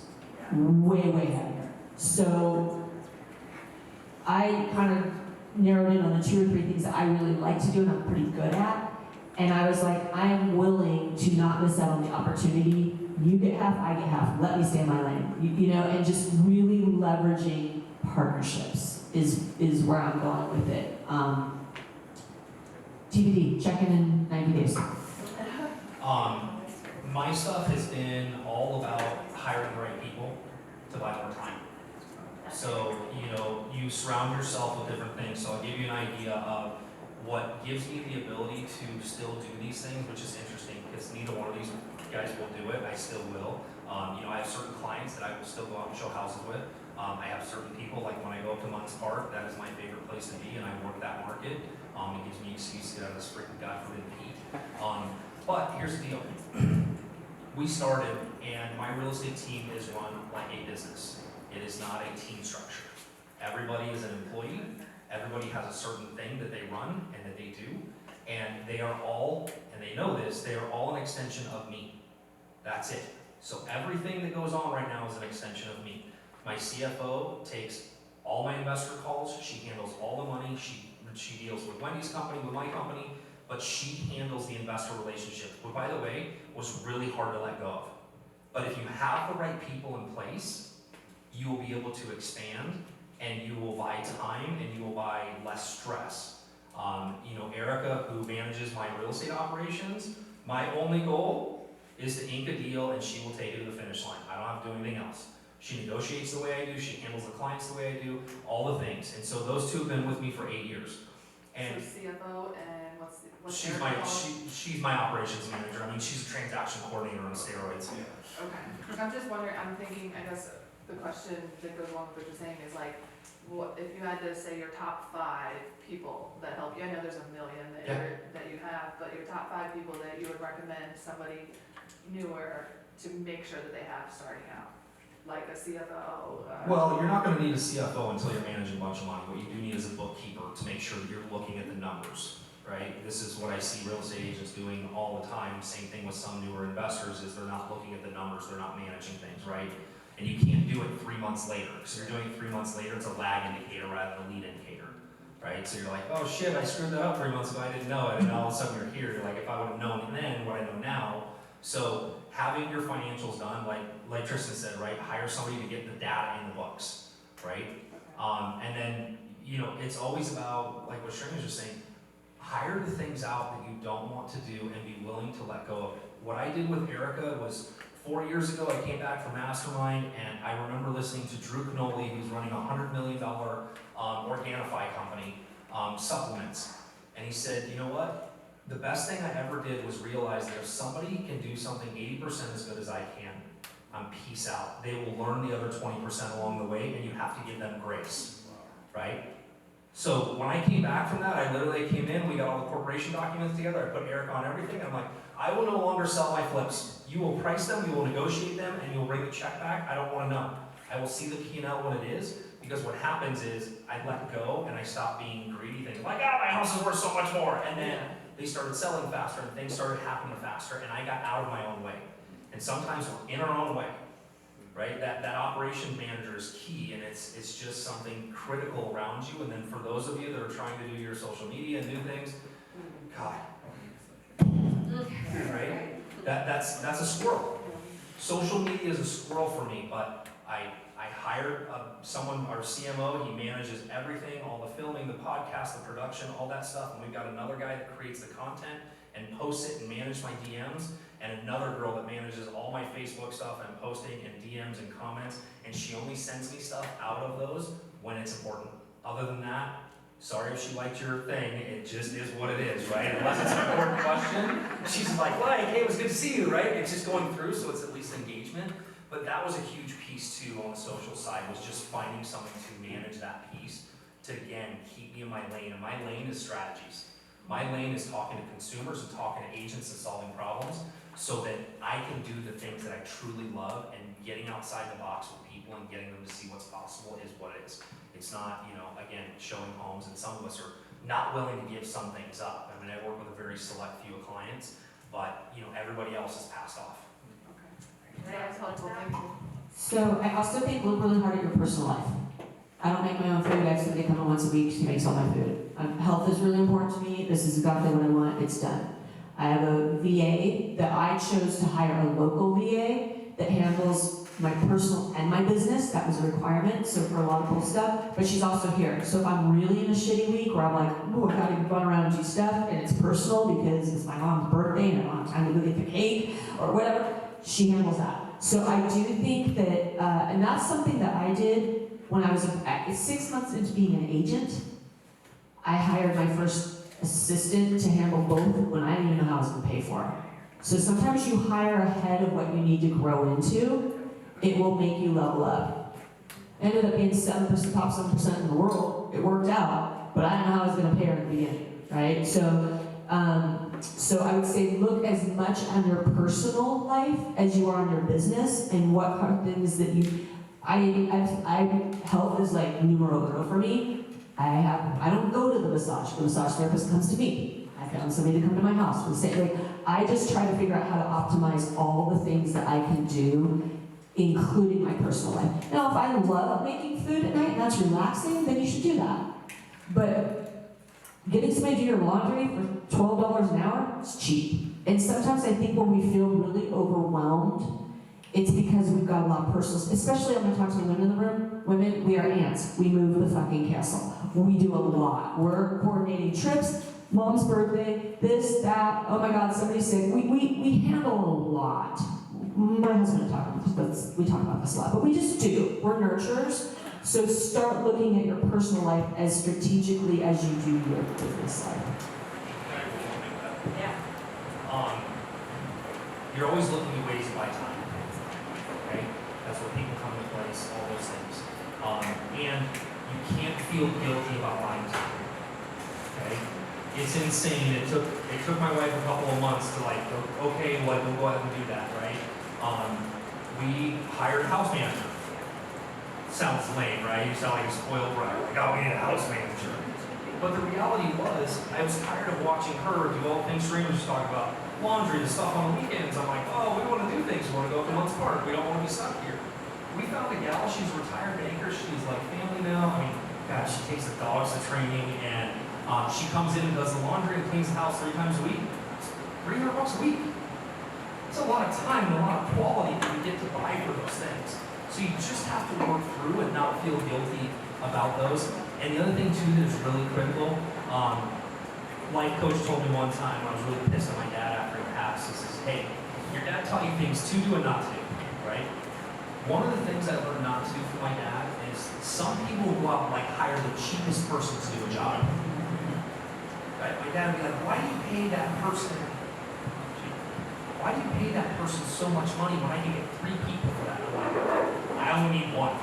I don't need 3 people to manage. I only want to manage 1. And then as time goes on, you really need to treat your people well. You talked about it earlier, right? You hired somebody, you gave them 50% of the company because that's what's needed to move it forward. And you pay people well, you bonus them good, you do different things, you think outside the box. I mean, my media guy last year, he got a shotgun as a bonus, right? It was kind of fun. But those are all the things that you do, the little things, thinking outside the box to make sure that your people are taken care of, or else they will look for what's greener on the other side. Icing on the cake, who not out. The book, who not out. Yeah. I was just going to mention that, and also relating this to the cash flow quadrant, Kiyosaki. Who's read cash flow quadrant by Kiyosaki? So, I mean, at the moment, I'm honestly just stuck in that self-employed thing. I'm fearful of handing off to somebody else, but I need to hire ahead of what I need, and to free my time up. And, LJ knows personal experience. He's been working with me. I haven't handed off effectively to him, and delegated well. That's my fault, not his. But we need to trust ourselves, to trust other people. And it's not that I distrust LJ, but I'm just talking generally in business. I'm getting into a partnership in Florida so I can buy nurse houses with a travel nurse. I mentioned that a little earlier. I'm working with somebody to buy properties in Ocala, Florida, because she's already got property there. She knows what's going on. I can source it. We've got a relationship with an opticians that will 40 properties. We're going to buy them over the next few years. It makes sense to do these things and split. So, I really appreciate the depth and the high level perspective that you guys have shared on that. So, one last question I'll share or ask is, I'm passionate about mental health for teens. Is there a cause or a charity that you guys are passionate about that you support in your life? Well, mine's very personal. I'm the Lyme community is kind of my thing, but that's very weird for this group. But yes, that is my deal. Mine, I don't really have one specific. I donated to the Alzheimer's Foundation because my grandfather had passed away from. Aside from that, my main focus is just the younger generation. I live in the world of generosity from the standpoint that there's not one passion, but I've always wanted to create wealth in order to be the person that can write the check that's needed, or ask for, right?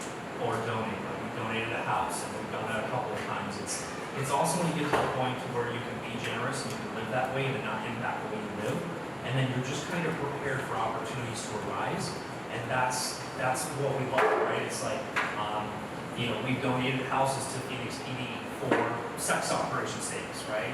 We saw 40 people get arrested selling their kids for sex, which is just right? But you start living in this generosity mindset, and you start realizing, yeah, I can do this, or I can put a little bit over here, or somebody needs this, right? And when you're in the real estate space, it's just figuring out how to be that generous person, because there's all kinds of opportunities to give. I love that. And I would say, to piggyback on that for Steve, start now. Like, there's a lot of people right now, especially wholesalers and stuff that that are, the other day ran into a girl, she told me in tears that she literally looked for points so she could get the gas tank to her meeting. I sent her a Venmo. I just said, she's working hard. And I sent her a Venmo, and I said, it's not a loan, it's a gift, and when you get back, you pay it forward. So if you guys are doing all right, and you've got friends, help some people out. Just, things like that go a long way. If you've got tenants, work with them. Some people are going through some rocks right now. Figure it out. Like, all the things that Steve said, you can always give, even if you feel like you don't have a lot to give. And it could just be your time, but I would say start now before you think, oh, once I get big, I'll start writing checks. No. You gotta front the business that's hurting right now. Surprise them and leave $100 under the doormat. Do something so that it helps them out, and that's about relationships anyways, right? We've all been here. I've had to have people help me out when things weren't great. All of us did. It goes a long ways. So just be generous and don't expect it back. Raise your hands. Who sees homeless people on the way home today? Who's going to drive past some homeless people? Right, we've got 4 boxes that put some water and some sandwiches in each box. I'd like one of each of you to take some sandwiches and hand them to whoever you see at the side of the road. Can you do that for me? Yes, sir. I appreciate it. With that, thank you so much.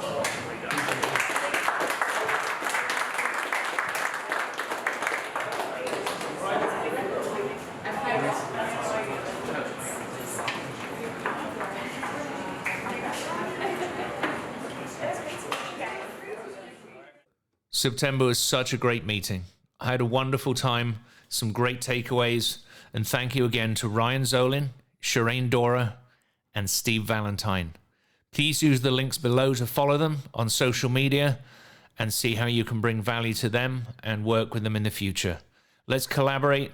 Let's make this next downturn the greatest opportunity of our lives.